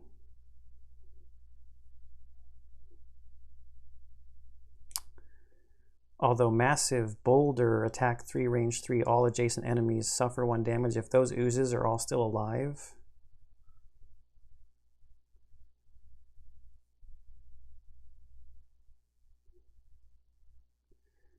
One, two, three, 4. I need to move 4 to get onto the pressure plate, which is unfortunately the Massive Boulder. Oh, but I've got my boots.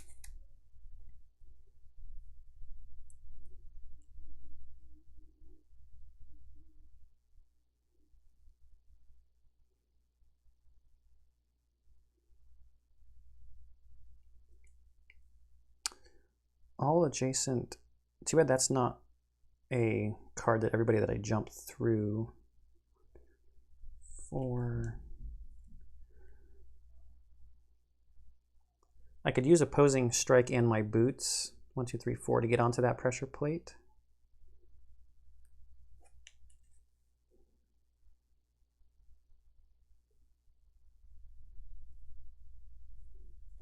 I have to dirt tornado though.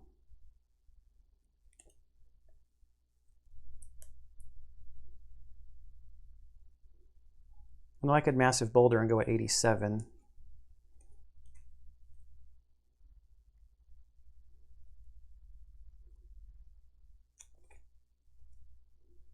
Yeah, he's going to go at 87 and try to take out a whole bunch of oozes. 80 and 87. Ancient Artillery, 46. Ooze. All right. So is that going to change up what I want to do? Because, oh, no, the oozes would go after me. It's not going to change up what I want to do. And the Stone Golem is going to go at 28. So this is what I was kind of hoping for. So the turn order here is Stone Golem, 28. He has no targets because the door is shut. Nowhere to move to. Nothing to do. Ancient Artilleries, 46. Nobody in range, no one that can see. Doors are all shut. 80 over here. Doesn't really matter what we're using these cards for because all we're going to do is 1, 2. So now these doors are open again. And just so I remember, I'm going to put the little objective marker off to the side.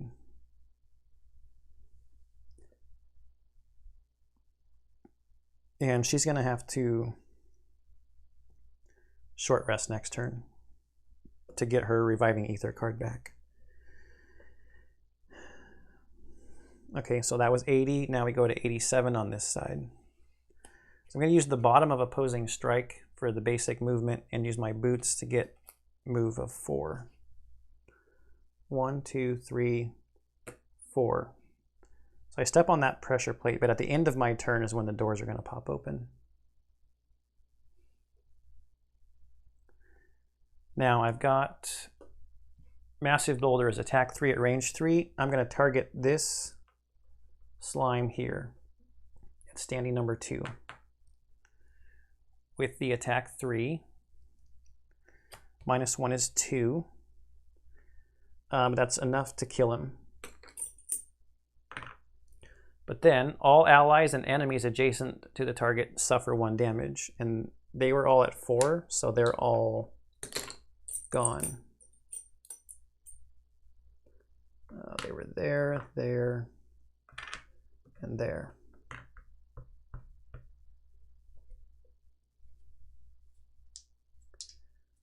And no chance to make more oozes.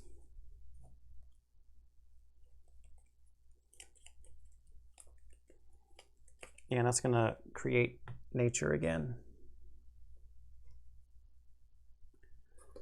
Okay, so Spellweaver needs to short rest.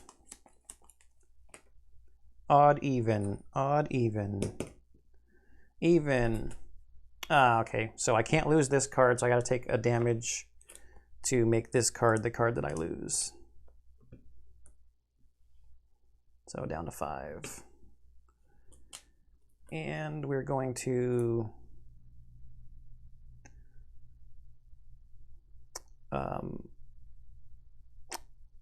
move off of there and recover all of our lost cards, going at 7.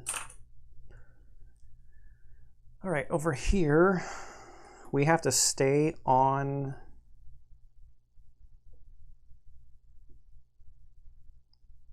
the pressure plate. She actually Actually, it might be better if we take a step off of the pressure plate. Oh, wait. Not done. Not done at all. The end of his turn, he was last. These doors open up and stay open up permanently.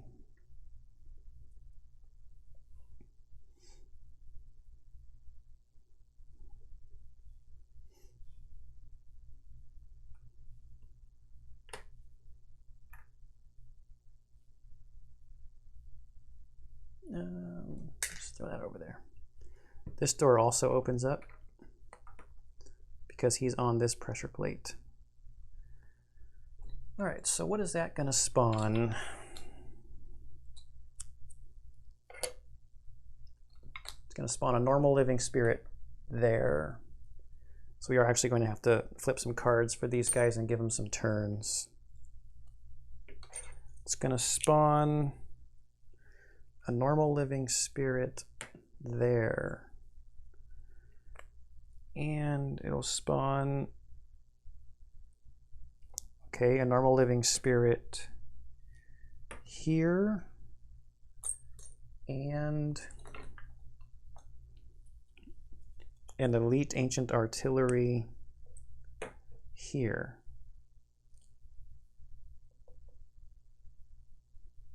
Yes.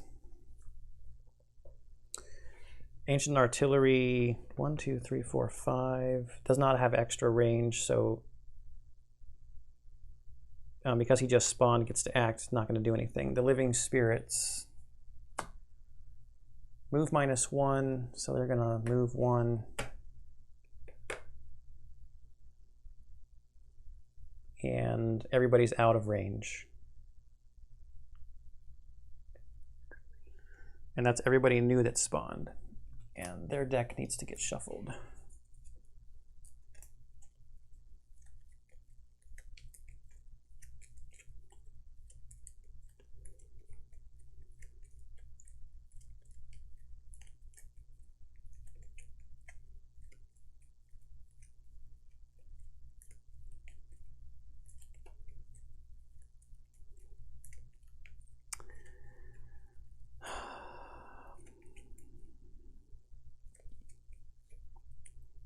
This guy's been dead for a long time.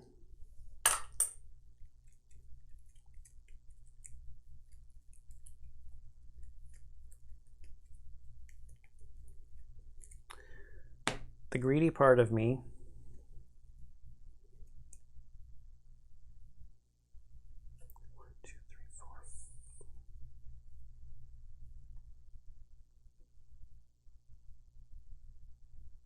oh, you know what? 1, 2, 3, 4.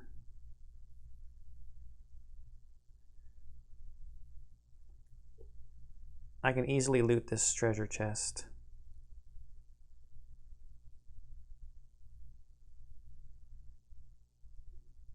And then maybe not. 1,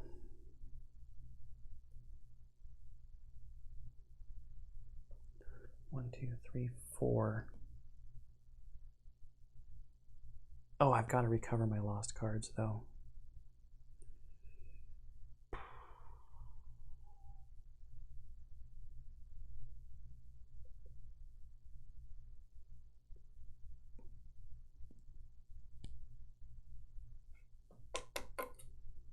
I'm going to go for it.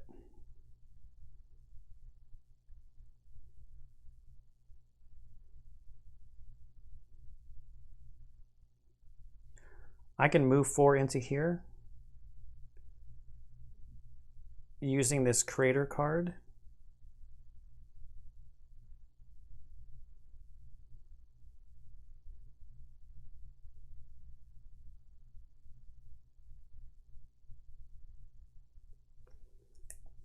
Yeah, I'm going to go for it. We've got 10 hit points on that side, 5 on this side. We're going to do it.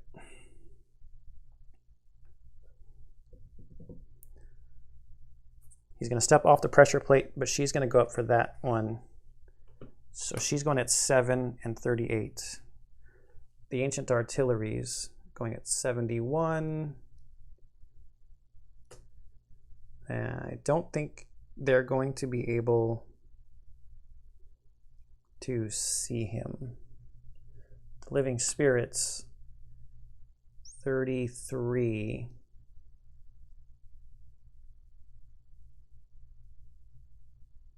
Okay, still okay. He's going to get a shot at him. The oozes are dead. The Stone Golem, 83. But won't be close enough to do any attacking. Okay, so Spellweaver is first. We'll be recovering all of our lost cards, so we'll just put all these up into our hand. And then Reviving Ether is gone. Chaos is created. Or darkness, not chaos, sorry. And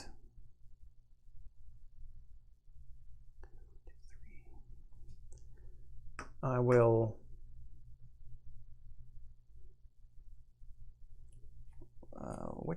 where's the loot card for her? It's on the top. Good. That's good.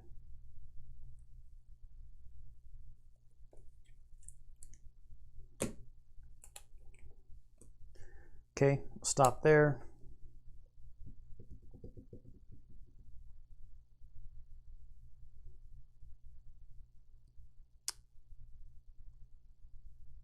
I think I used my boots.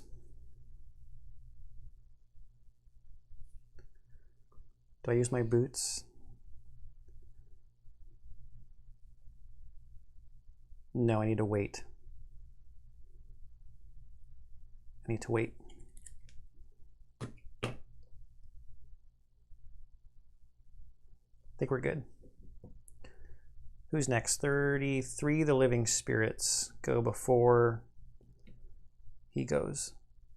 So it's move plus 0. They have a move of 2. So 1, 2, 1, 2, 3, 4. Not within range. So here, he will take a step over. Attack -1.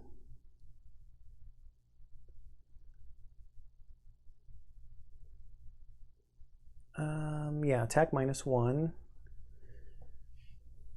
So his base attack is 2.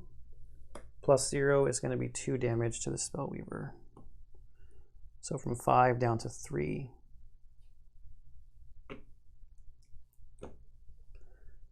Now I just realized if one of these guys gets knocked out, the scenario is not winnable. Because somebody has to be on this pressure plate in order for someone to go through this door over here. Okay, this Living Spirit here, move of 2, but not within range because they're normals.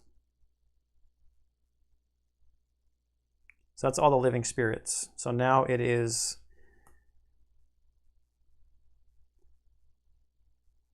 his turn. We've got an attack 2 at range 5. Who do we go after? 1, 2, 3, 4. We could take a pot shot at this Living Spirit back here. It's kind of annoying. But this Artillery, they have the same attack. He's got shield 2, so it's probably not going to do anything. The Golem has a shield of 1. Let's take a shot at the Ancient Artillery. So I'm using the top here of Earthen Clod. So attack 2 at range 5.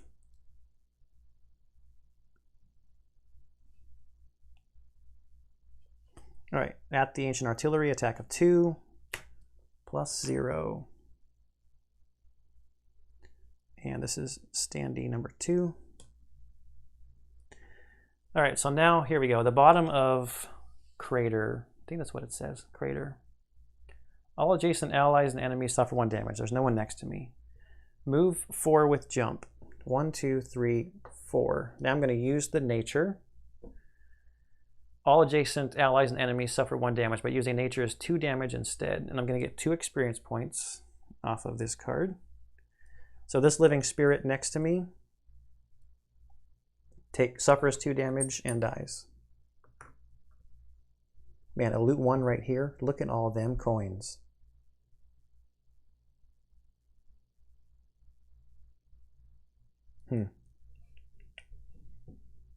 Too greedy, maybe. Too greedy. So, who's next? What did I go at?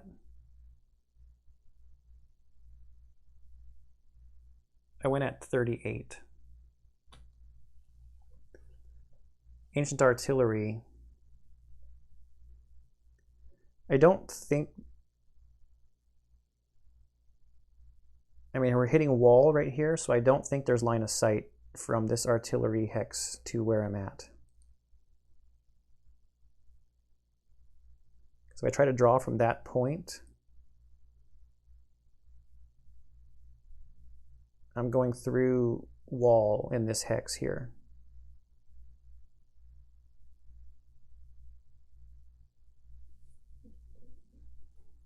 Right?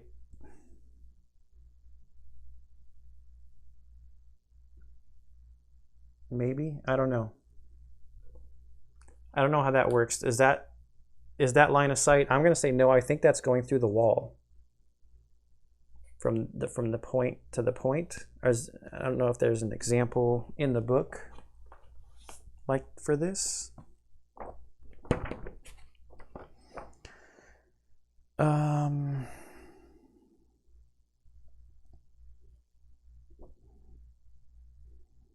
don't even see line of sight as a topic in the rulebook.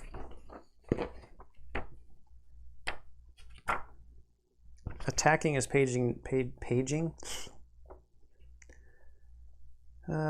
which means a line that can be drawn from any corner of the hex's hex to any corner of the defender's hex without touching any part of a wall.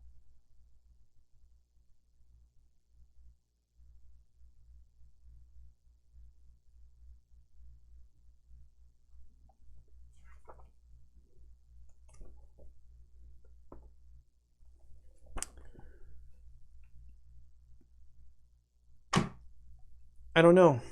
It kind of looks like when it gets to here, I mean, that's touching a wall. The wall goes to that point as well. I don't think there's line of sight through there. All that to say, I don't think the Ancient Artillery gets a shot. Then the Stone Golem, move +0, he was taking a step towards the Crag Heart.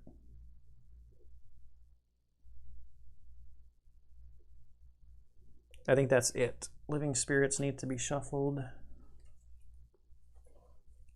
So does the Ancient Artillery.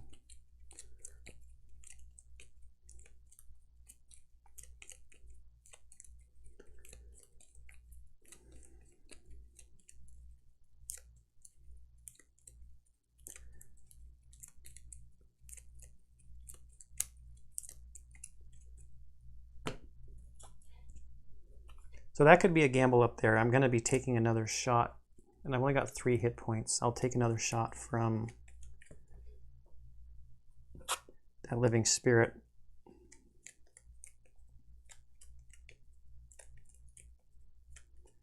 I wonder if I need to try to take him out first before doing the move and loot.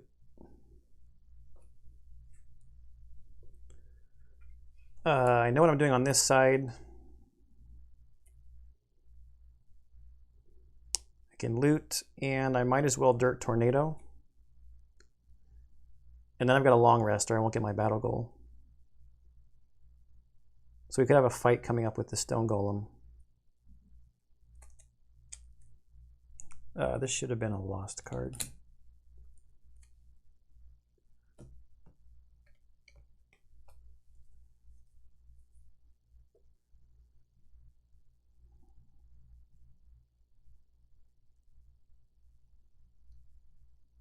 One, two, three. Oh, okay, yeah. Massive Boulder was the card I was going to use to get back onto the pressure plate. Oh yeah, because this door is now closed because no one's on the pressure plates. But he's gonna have to long rest for a turn. So he's looting. Now the question is, what do we do on this side?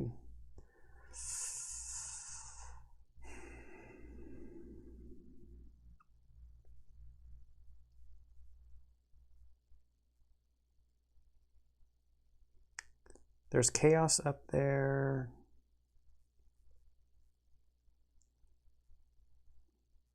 Too bad there's no fire or frost, so I could get at least some retaliate or some shield.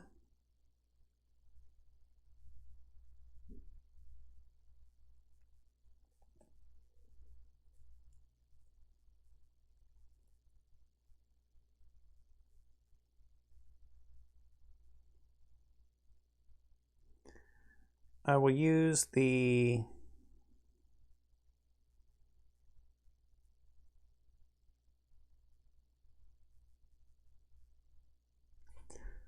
one, two, three, four, five, six, seven, 8, 9, 10.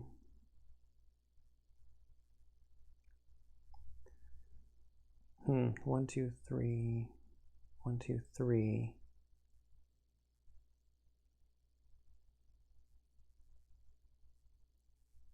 I might have to save the jump card because this guy might just stop here in the doorway because there's traps blocking the way.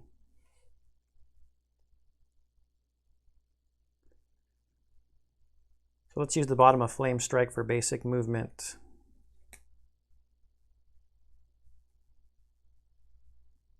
Trying to go quickly. I hope this guy doesn't block the door.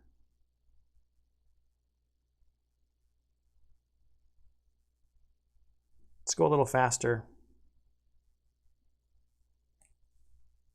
We'll use Crackling Air at 25 and the loot card. So we're at 35 and 25. So we've got Ancient Artillery out there. The AoEs are going to be too far away. The Living Spirits, 61, not moving. And they're going to do a ranged attack, so he'll be attacking at a disadvantage, which is good. And then the Stone Golem, regular movement, taking a step forward. Okay. Going at 65. Spellweaver going at 25 is first. We're going to use just this Crackling Air card for basic movement of 2 to right there.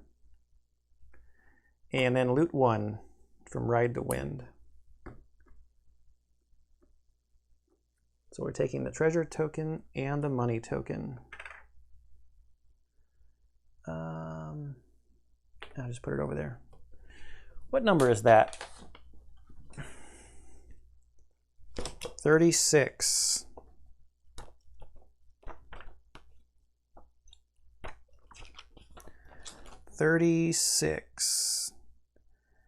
Rocket Boots Design. Item 96. So when you get the design, it opens it up in the shop, right? So Rocket Boots Design item 96. Okay, that's cool. Rocket Boots. I think that's how that works. Items, items, items. Page 43-ish. Anytime any item design is gained from a scenario or event, every copy of the item is added to the city's available supply. Yeah, so it just adds to the city supply. So let's take a peek. It's not those. I can't get it back in my organizer. I think it's these blue ones, right?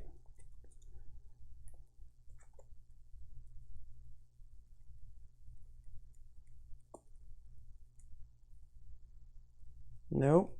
Oh, that's, or is that random? I think those are the random ones.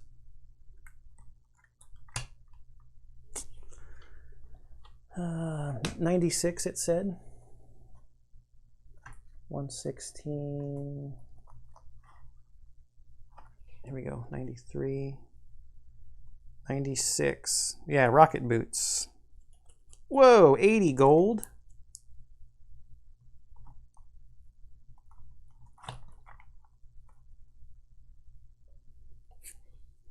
During your movement, add +3 move and jump to a single movement. 80 gold. I don't get one of these like for free.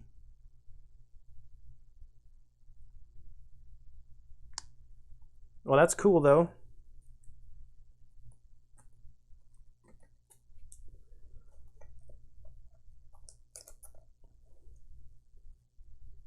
I'm pretty sure I don't get one of those for free. Okay, 35 is next. So loot 1 over here. 2 money tokens. Throw in the door all over the place. And the treasure.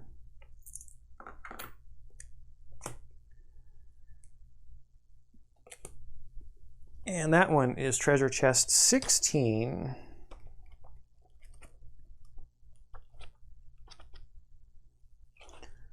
$16 is gain 10 gold. A little more useful in the immediate probably is the 10 gold. So 36. He has enough to get his goggles now, which is cool. Okay, so Dirt Tornado. We've already used the nature. Range of 2, 1, 2.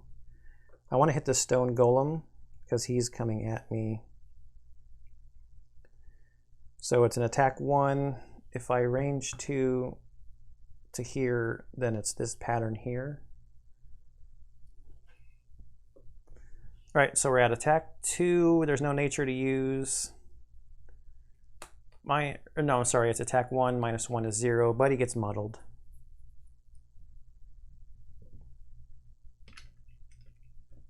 Which isn't really going to do much.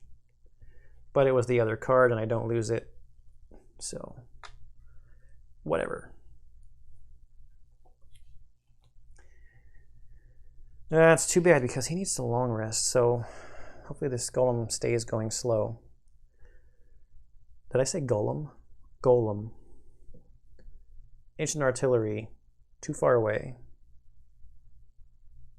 And now there's not even a... Oh yeah, it's still range 3. I don't know about that wall question. Who's next? Living Spirit, 61. I don't think this Living Spirit would actually be moving. Because of those traps. Oh wait, no, because those traps are there, there is no other path. Oh, so this actually, oh, they don't want to move though. I want him to move, right? Because there is no other path, so he will move through the traps and then die. That's good, actually. But this guy up here, he's not gonna move at all, and he's at range. It's attack +0. His attack is 2, but he's at a disadvantage because he's right next to me. Null. No damage. Got something in my eye. Okay, end of the turn. Chaos. I keep calling it chaos. Night goes down and goes away. Craghart's going to long rest. We know what his turn is. Wait. I'm going a little too fast. The golem takes a step forward. It's move +0 and he has a movement of 1. Not within range to attack.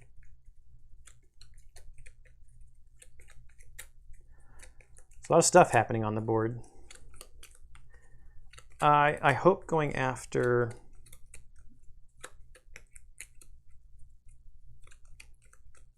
this doesn't end up being a mistake, but I think we're okay. I think we can get out to this pressure plate. So now the question actually is, no, it's too soon to rest on the Spellweaver side. I cannot get through the door because he's not on there, but I can get through next turn. So 1, 2, 3, 4.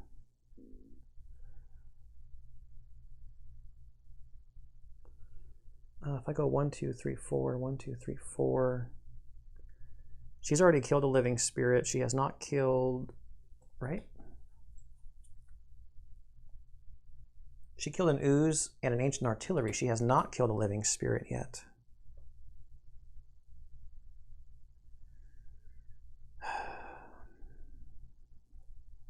Interesting.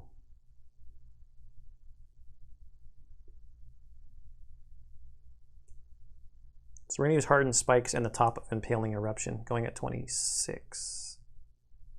See if we can get a lucky pull to maybe eliminate that living spirit and get another enemy type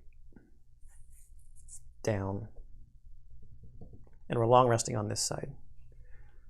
Artillery, push, shield, and attack -2, going at 17. Not going to do anything.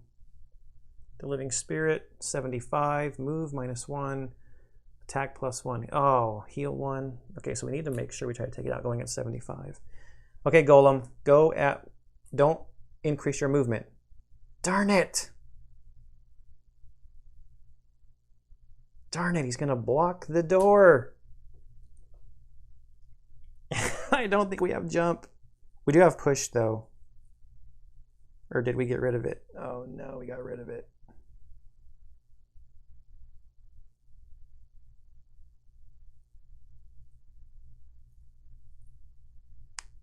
Well, this is bad.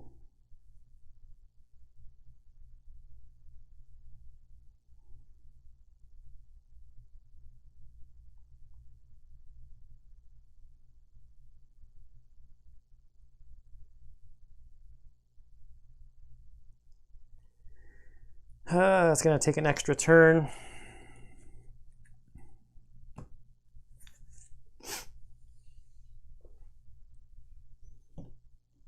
All right, so the ancient artillery is first. I still don't think there's line of sight there. There's probably an FAQ or something out there that I just don't know of, and maybe he should be dead already from all these ancient artillery attacks. I probably wouldn't have done this in this fashion if that was the case. I was banking on that not being line of sight. The Stone Golem's muddle would be gone. So 17, 26. So we're playing this card for the move 3.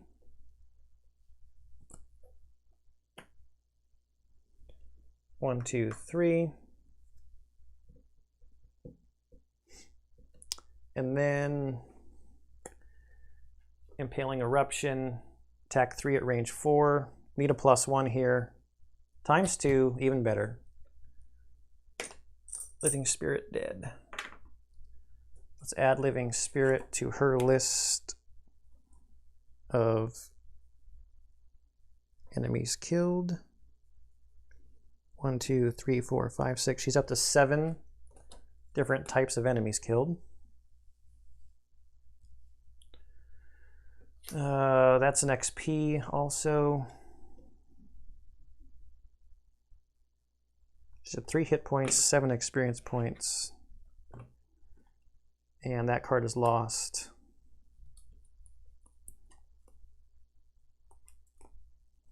Just before I forget.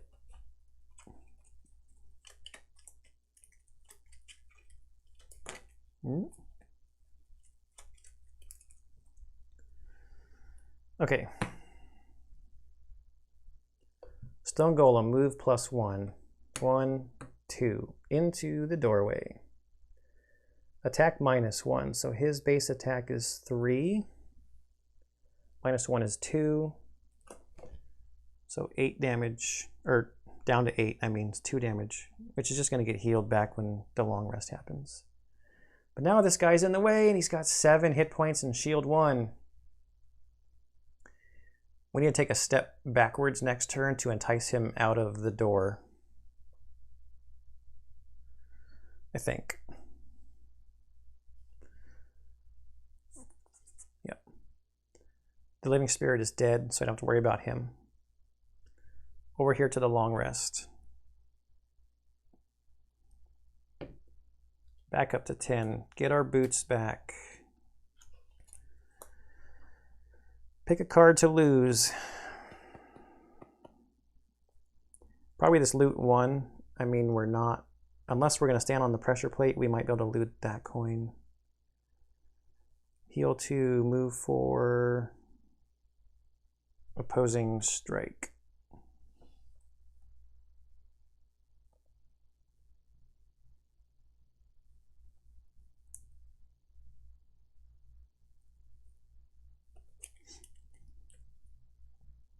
And we get all of these cards back. Okay, nothing up there. I already shuffled this deck. This deck needs to be shuffled. So at least we're going to get the cards that, these ones that make him suffer damage back into the deck. All right, coming down to the end here. This has been a long episode. 221 in. All right, so she's just going to basic move forward.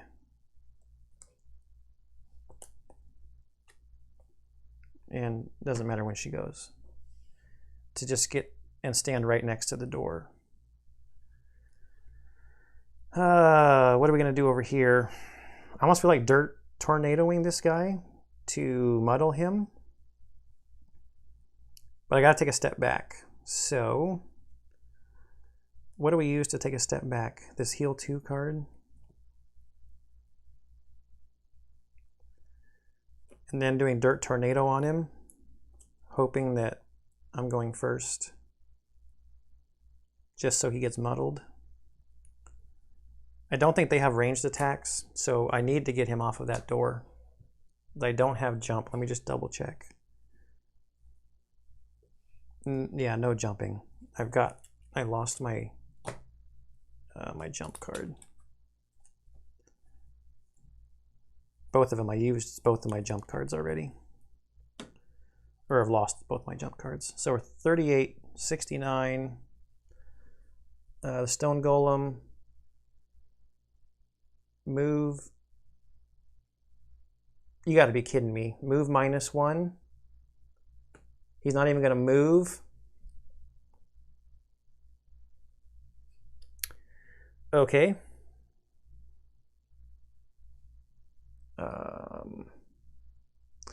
Oh, wait a minute. This living spirit, move -1, would have moved here. I forgot this guy was still alive.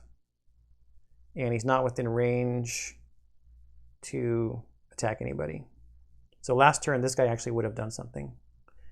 Okay, so let's draw his card for this turn. Move +0, attack -1, attack all enemies within range. So he's going to walk through one of those traps and die. Nope, take all that back, what I just said. I'm not on the pressure plate anymore. So he would not move because he can't see anybody. I'm not on the pressure plate. There's a lot to think about in this scenario, playing by yourself. Ancient Artillery just to cycle through their deck. 1, 2, 3, 4, 5, 6, 7. Great. This is obviously line of sight. That's range +2. That's an elite guy. I'm within range to get shot by that stupid guy.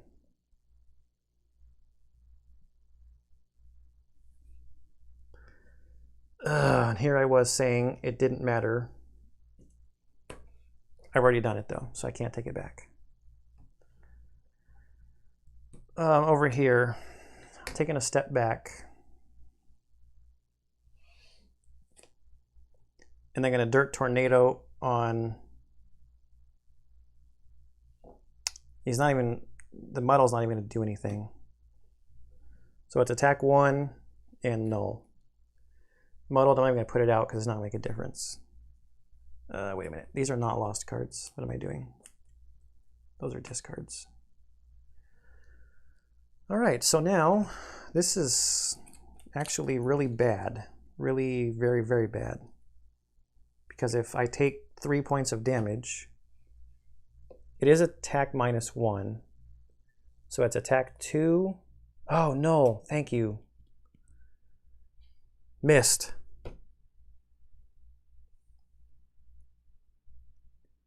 That was a little scary. She's only got 3 hit points left, and I had no cards in my hand. I would have to have lost 2 cards from my discard to mitigate if it would have taken me down to death damage. Now it is her turn. Just 2 steps closer to the door. And she's going to have to sit there like a fool and wait for the Cragheart to be able...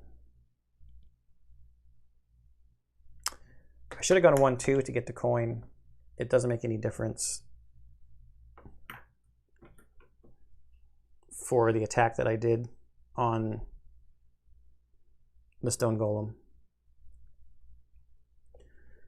All right, so next turn,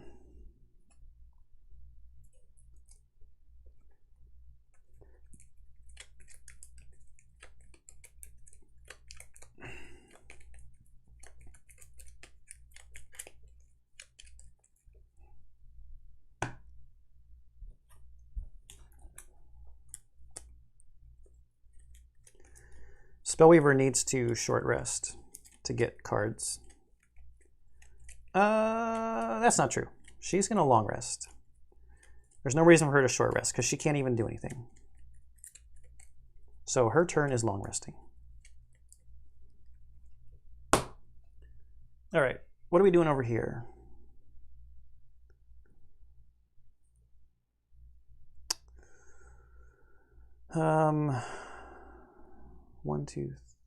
One, two, 3, 4, 5. I have to save this move 4. I'm at 10 hit points.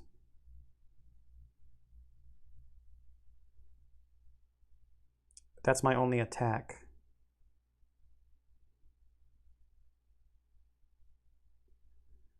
I'm going to go slow. Let's see if he moves off of that spot.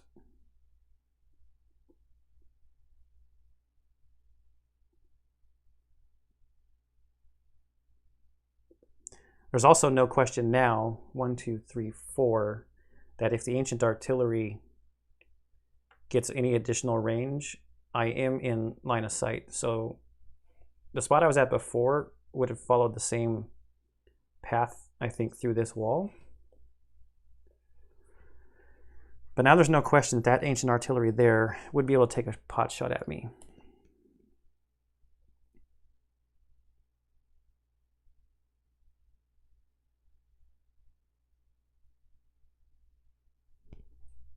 I'm going to go at 87 and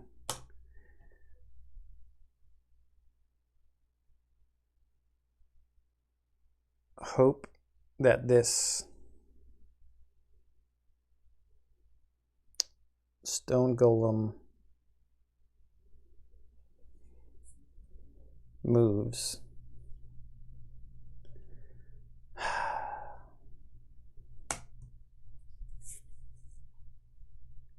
He's not moving. Retaliate 3, range 3. What does that mean? Does that mean he's going to give his allies retaliate?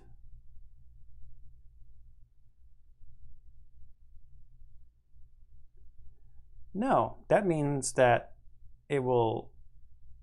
The retaliate bonus can also be accompanied by a range value, which means that the retaliate damage is applied to any attacker within Y hexes. A retaliate takes effect after the attack that initiated it.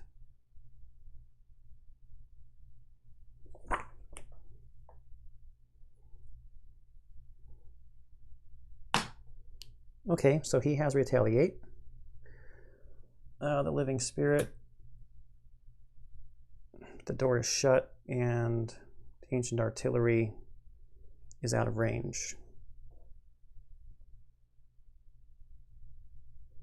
Oh, I don't even know what I was worried about. No one's on that pressure plate. That was dumb. So that door's actually shut again because I'm not on the pressure plate. Like I said, a lot to think about and remember in this scenario. So the living spirit, this door is shut. No one for him to see. The stone golem's not moving again and not attacking. It's just standing there.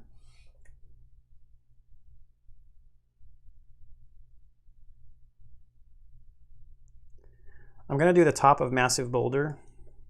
I've got to start trying to get, oh, but retaliate, man.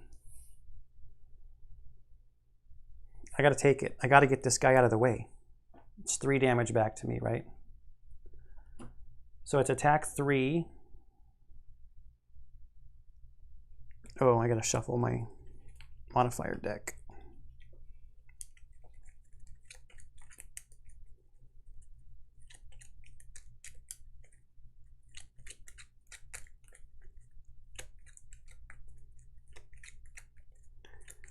So this plan was going a lot better before that stupid stone golem blocked the door, and I don't have any way to jump over him or push him out of the way.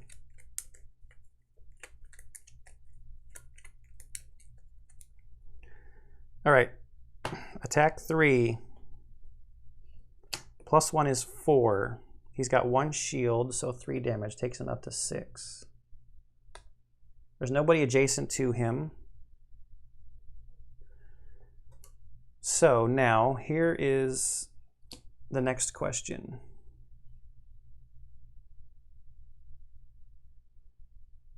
Do I just try to kill him?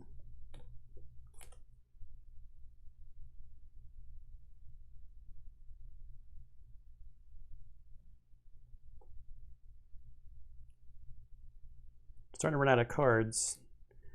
Because I could move up into his face and make him suffer another damage. That would take him to 7.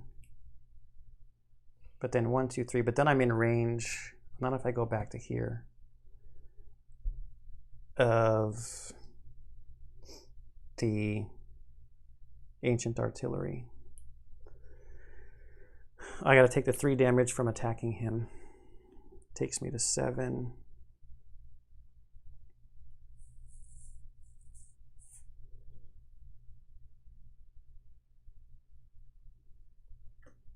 I think I just got to try to eliminate him. So I'm going to go 1, 2, and he suffers a damage, takes him to 7.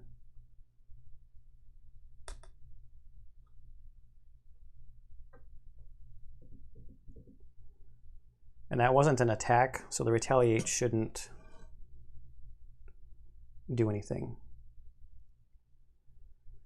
That's everything.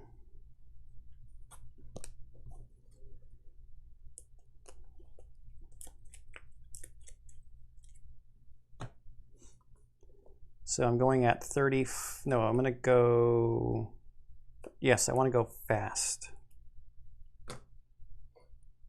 And I have to short, oh, I was long resting over here, sorry. I had to do that before the turn was over. Flame Strike is gone. So now the question over here is,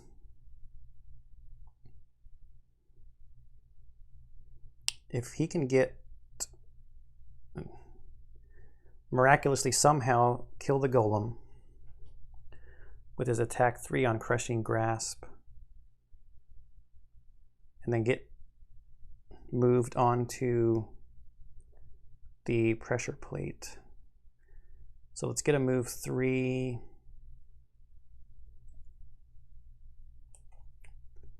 And Mana Bolt. Running out of cards. All right. 37. 22, so he would have gone already. Now he would have moved. But 83, so if I don't kill him, I can take a step back. Oh, but I have to long rest or I'm not going to get my battle goal. Man, I need to kill him. Or give up on my battle goal.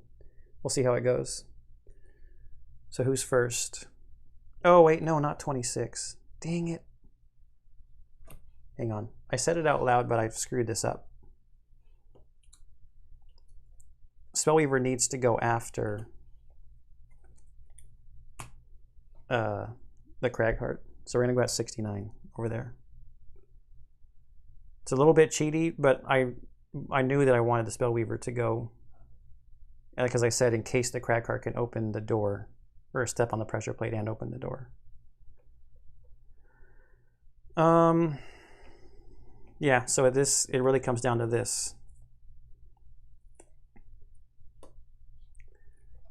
Cragheart, attack 3. Dang it. -1 is 2 with his shield. Only takes him to 8. So then I use my other card to take a step back.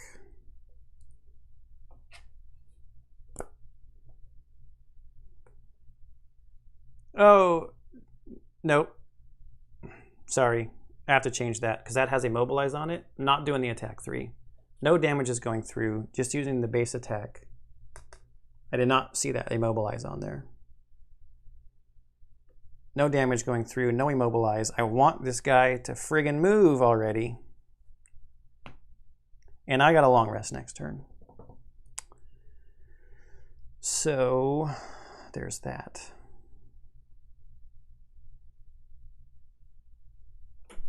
Can I afford to long rest? So who's next? The Living Spirit can't see anybody. Ancient Artillery can't see anybody. She's next. She'll just heal on the bottom of this card and do nothing on the top. To the maximum of 6.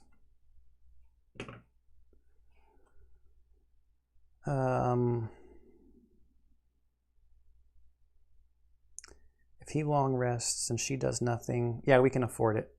Yeah, we can afford it. Stone Golem is next. I'm just going to take a step forward. Attack -1. So it's attack 3, -1 is 2. -1 is 1. Takes him to 6. So I think that's everybody.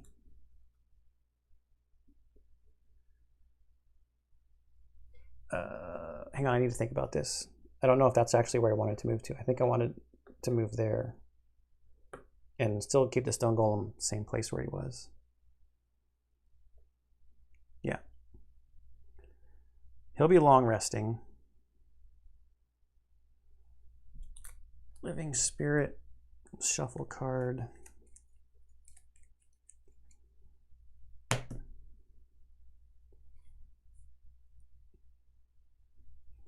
Yeah, because we did not do that, so that's gone. He's long resting. She just is burning 2 cards, doing nothing. Not getting rid of her move 8, because that's the win condition. That move 8 with jump is how we win this scenario. All right, Ancient Artillery. 71. Living Spirit, 22. Stone Golem. Stone Golem will suffer a damage, attack +0. Now he's getting all the move cards. Now he's getting all the move cards. All right, so she does nothing. Going super quick. No heals, no nothing. Absolutely nothing. I could have been dancing around picking up these coins this whole time probably. Long resting. Living Spirit sees nobody. This door is closed. Stone Golem is 28. So attack +0 on the Cragheart. His base attack is 3. -1. So from 6 down to 4. Ancient Artillery, 1, 2, 3, 4, 5 is too far away, and same line of sight issue. I believe. So now his long rest, go back from 4 to 6. So we need a super quick movement card, and we need 1, 2, 3, 4. We need to move 5.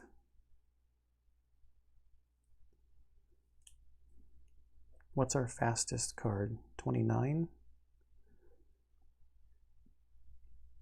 So I could do the heal from that card on the top, and we will use the move 3 from backup ammunition. So we're going to go at 29. Next turn, I have to figure out which card I want to lose.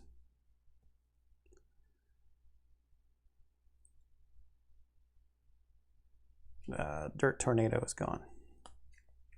So that's the card I'm losing for my long rest. Now, end of the round, we have to short rest on this side. I don't care too much about the card I lose, I don't think. Because 1, 2, 3, 4, 5, 6, 7, 8. We just want to jump with our move 8 and get to that pressure plate. And we'll have plenty of cards in our hand, I think, to absorb shots from these guys.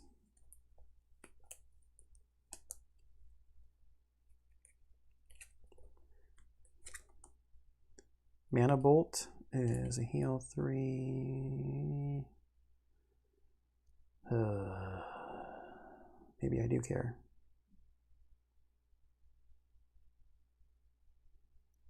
That's so fast. I want her to go after 29. She's going to go at 83. Oh, it's fine. That's the lost card.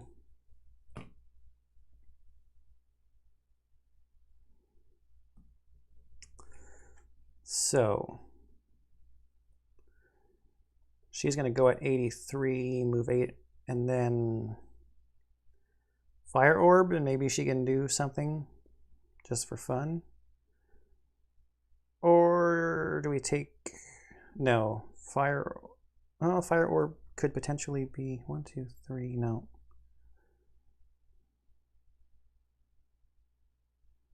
Hardened Spikes. Just get the 2 experience points.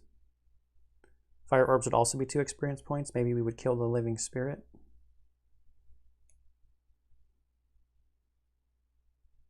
Yeah, we'll Fire Orbs. We're going to go at 83.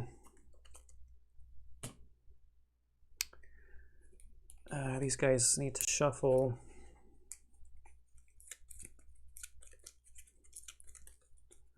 Almost done. This is going to be a 3-hour episode. It's going to take YouTube forever to render this one. 46 for the Ancient Artillery.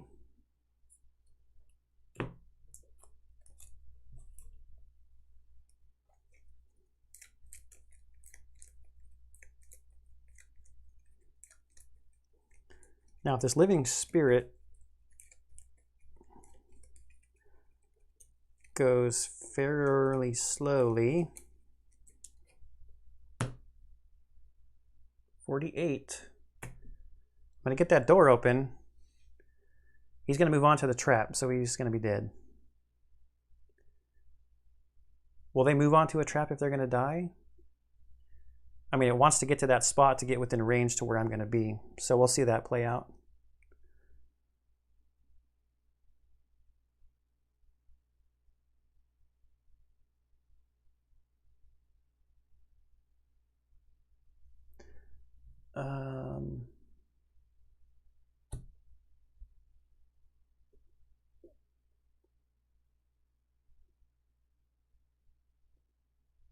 I feel like I have completely screwed something up.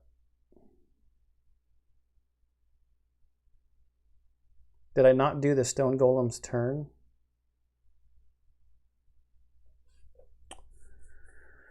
I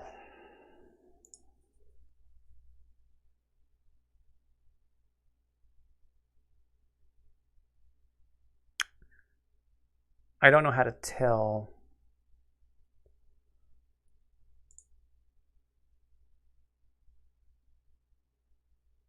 Because the Stone Golem should be at 8 damage. From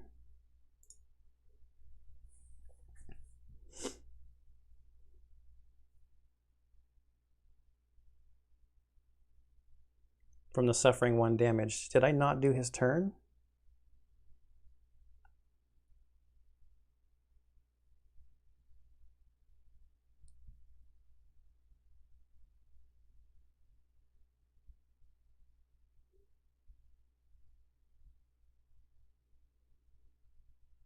I took 2 damage, right? I had the -1, and then I healed 2 back from long resting. I just don't think I flipped up the damage from 7 to 8. Not that it really is going to matter. I'm just trying to not go completely crazy.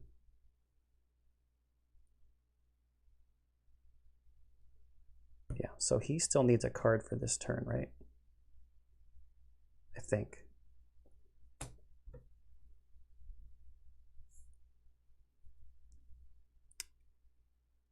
He's going to go first.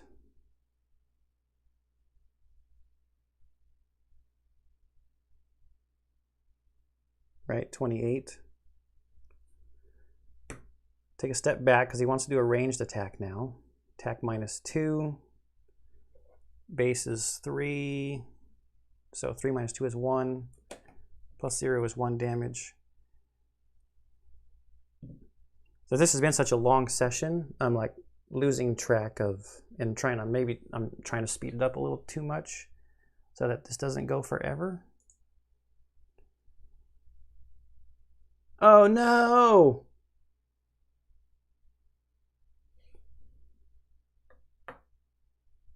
Pull 2 and immobilize.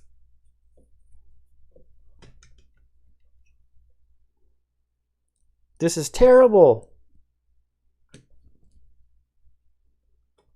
This is actually terrible.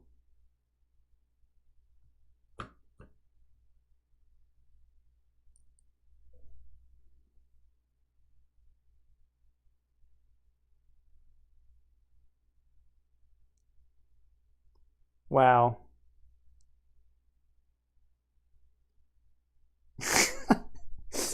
I don't believe it.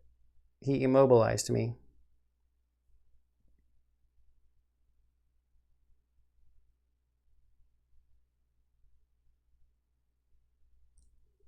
Well, it's my turn, and I'm standing next to him.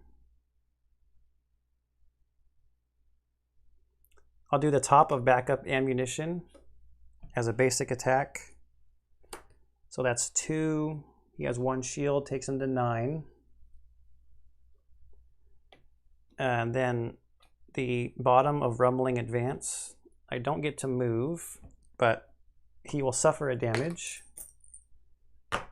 So he's gone. And it creates nature.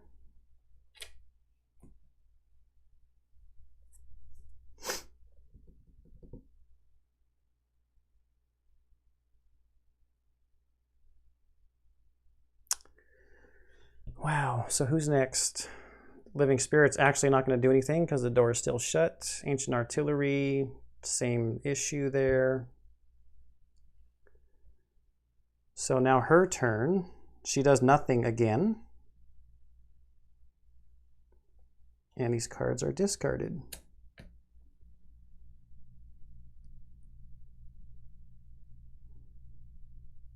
But my turn ended, so the immobilize is gone. All right. Next round, I need another, hopefully, fast move. So 35 and 87. That's plenty of move to get me onto the pressure plate. Actually, first, I'm short resting on this side. I need this move 8 card to end the scenario. Odds, evens, odds, evens. This is just to see if I lose. That's cocked. To 10, so even. It's the card I need to keep, so I will lose the other one and take a point of damage. So down to 5. Now this goes into my hand. Going at 83. Getting the jump 8 card. Okay. 35, 83. The Stone Golem is dead. No more Stone Golems. Go away. That's probably gone. The Living Spirit is going at 75. It's going to have a lower amount of range. 37 for the Ancient Artillery. The Artillery is actually going to get a shot at me because it's going after me. So 35, 83, 37 for the Ancient Artillery, 75 for the Living Spirit. So let's just take a minute here.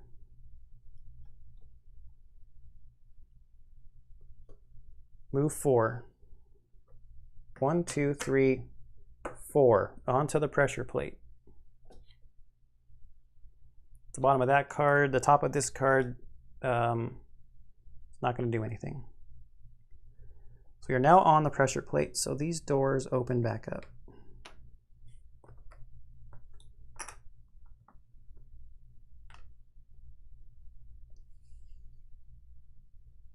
On the pressure plate at the end of my turn.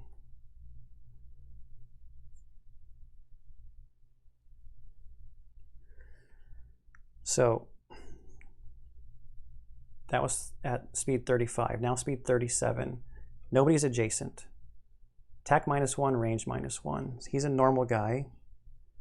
Attack -1. He's a base of 2. 1 + 1 is 2. Takes me down to 3 health. No one's in range for these guys. 1, 2, 3, 4, 5, 6. Right? 1, 2, 3, 4, 5, 6. And it's range -1. His range is 5, so 4, so no. No range. Now the Living Spirit is next with 75, and we've got 83 over here. The Living Spirit is a move -1, so it just moves onto the door. Range -1, not within range. Heal 1, no damage on him. All right, so now finally, before we do the move 8, we're going to play this card here for the 2 experience points.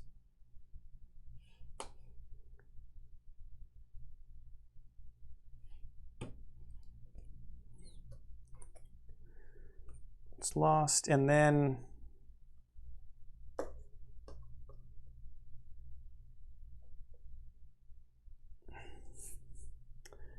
when do you check for exhaustion?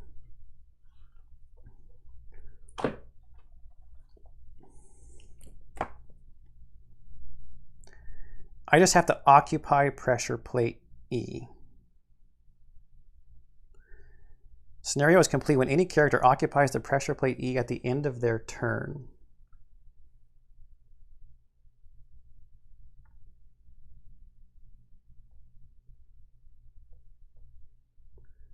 End of the round is when you check for resting, so I think I'm okay.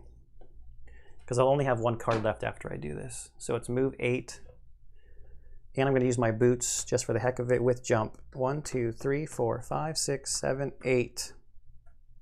Onto the pressure plate. Card lost. Create air. So, getting greedy, I got some rocket boots plans. Which is nice, but they are super expensive. Super expensive. We got decent amount of coin tokens. We got 4 over here, 2 over here, 10 gold from the treasure chest in there as well. And we will get the bonus experience. All right. Conclusion. With the last plate activated, a massive boom echoes throughout the chamber, and the gears slowly grind to a halt. Luckily, this seems to sap the power of the Guardians as well. And what was once a raucous turmoil is now eerily quiet. The gears lay dormant, and the machinery no longer whirs. Global achievement, ancient technology. Oh, so we get to put a ancient technology global achievement on our map.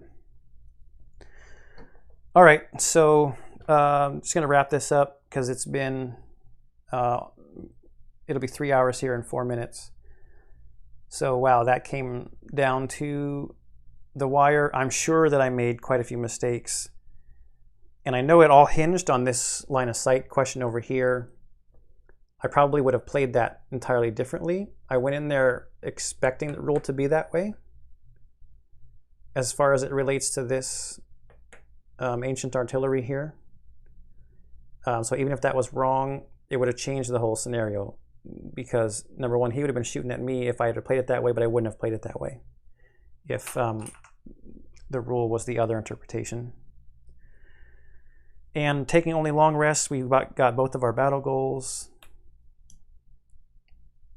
Good thing I didn't take the double tick because I actually did get the treasure tile. I think that double one that I decided not to take. Loot no money tokens or treasure overlay tiles, yeah. All right, so I'll do the city event and road event stuff next time. And we're going back to one of the story events. So I'll have to choose which one of the two unlock scenarios I'll pick. So again, like I said, I know I probably made other mistakes. Leave any comments down below. This is a long one. Thanks for watching. Hope you enjoyed and see you next time.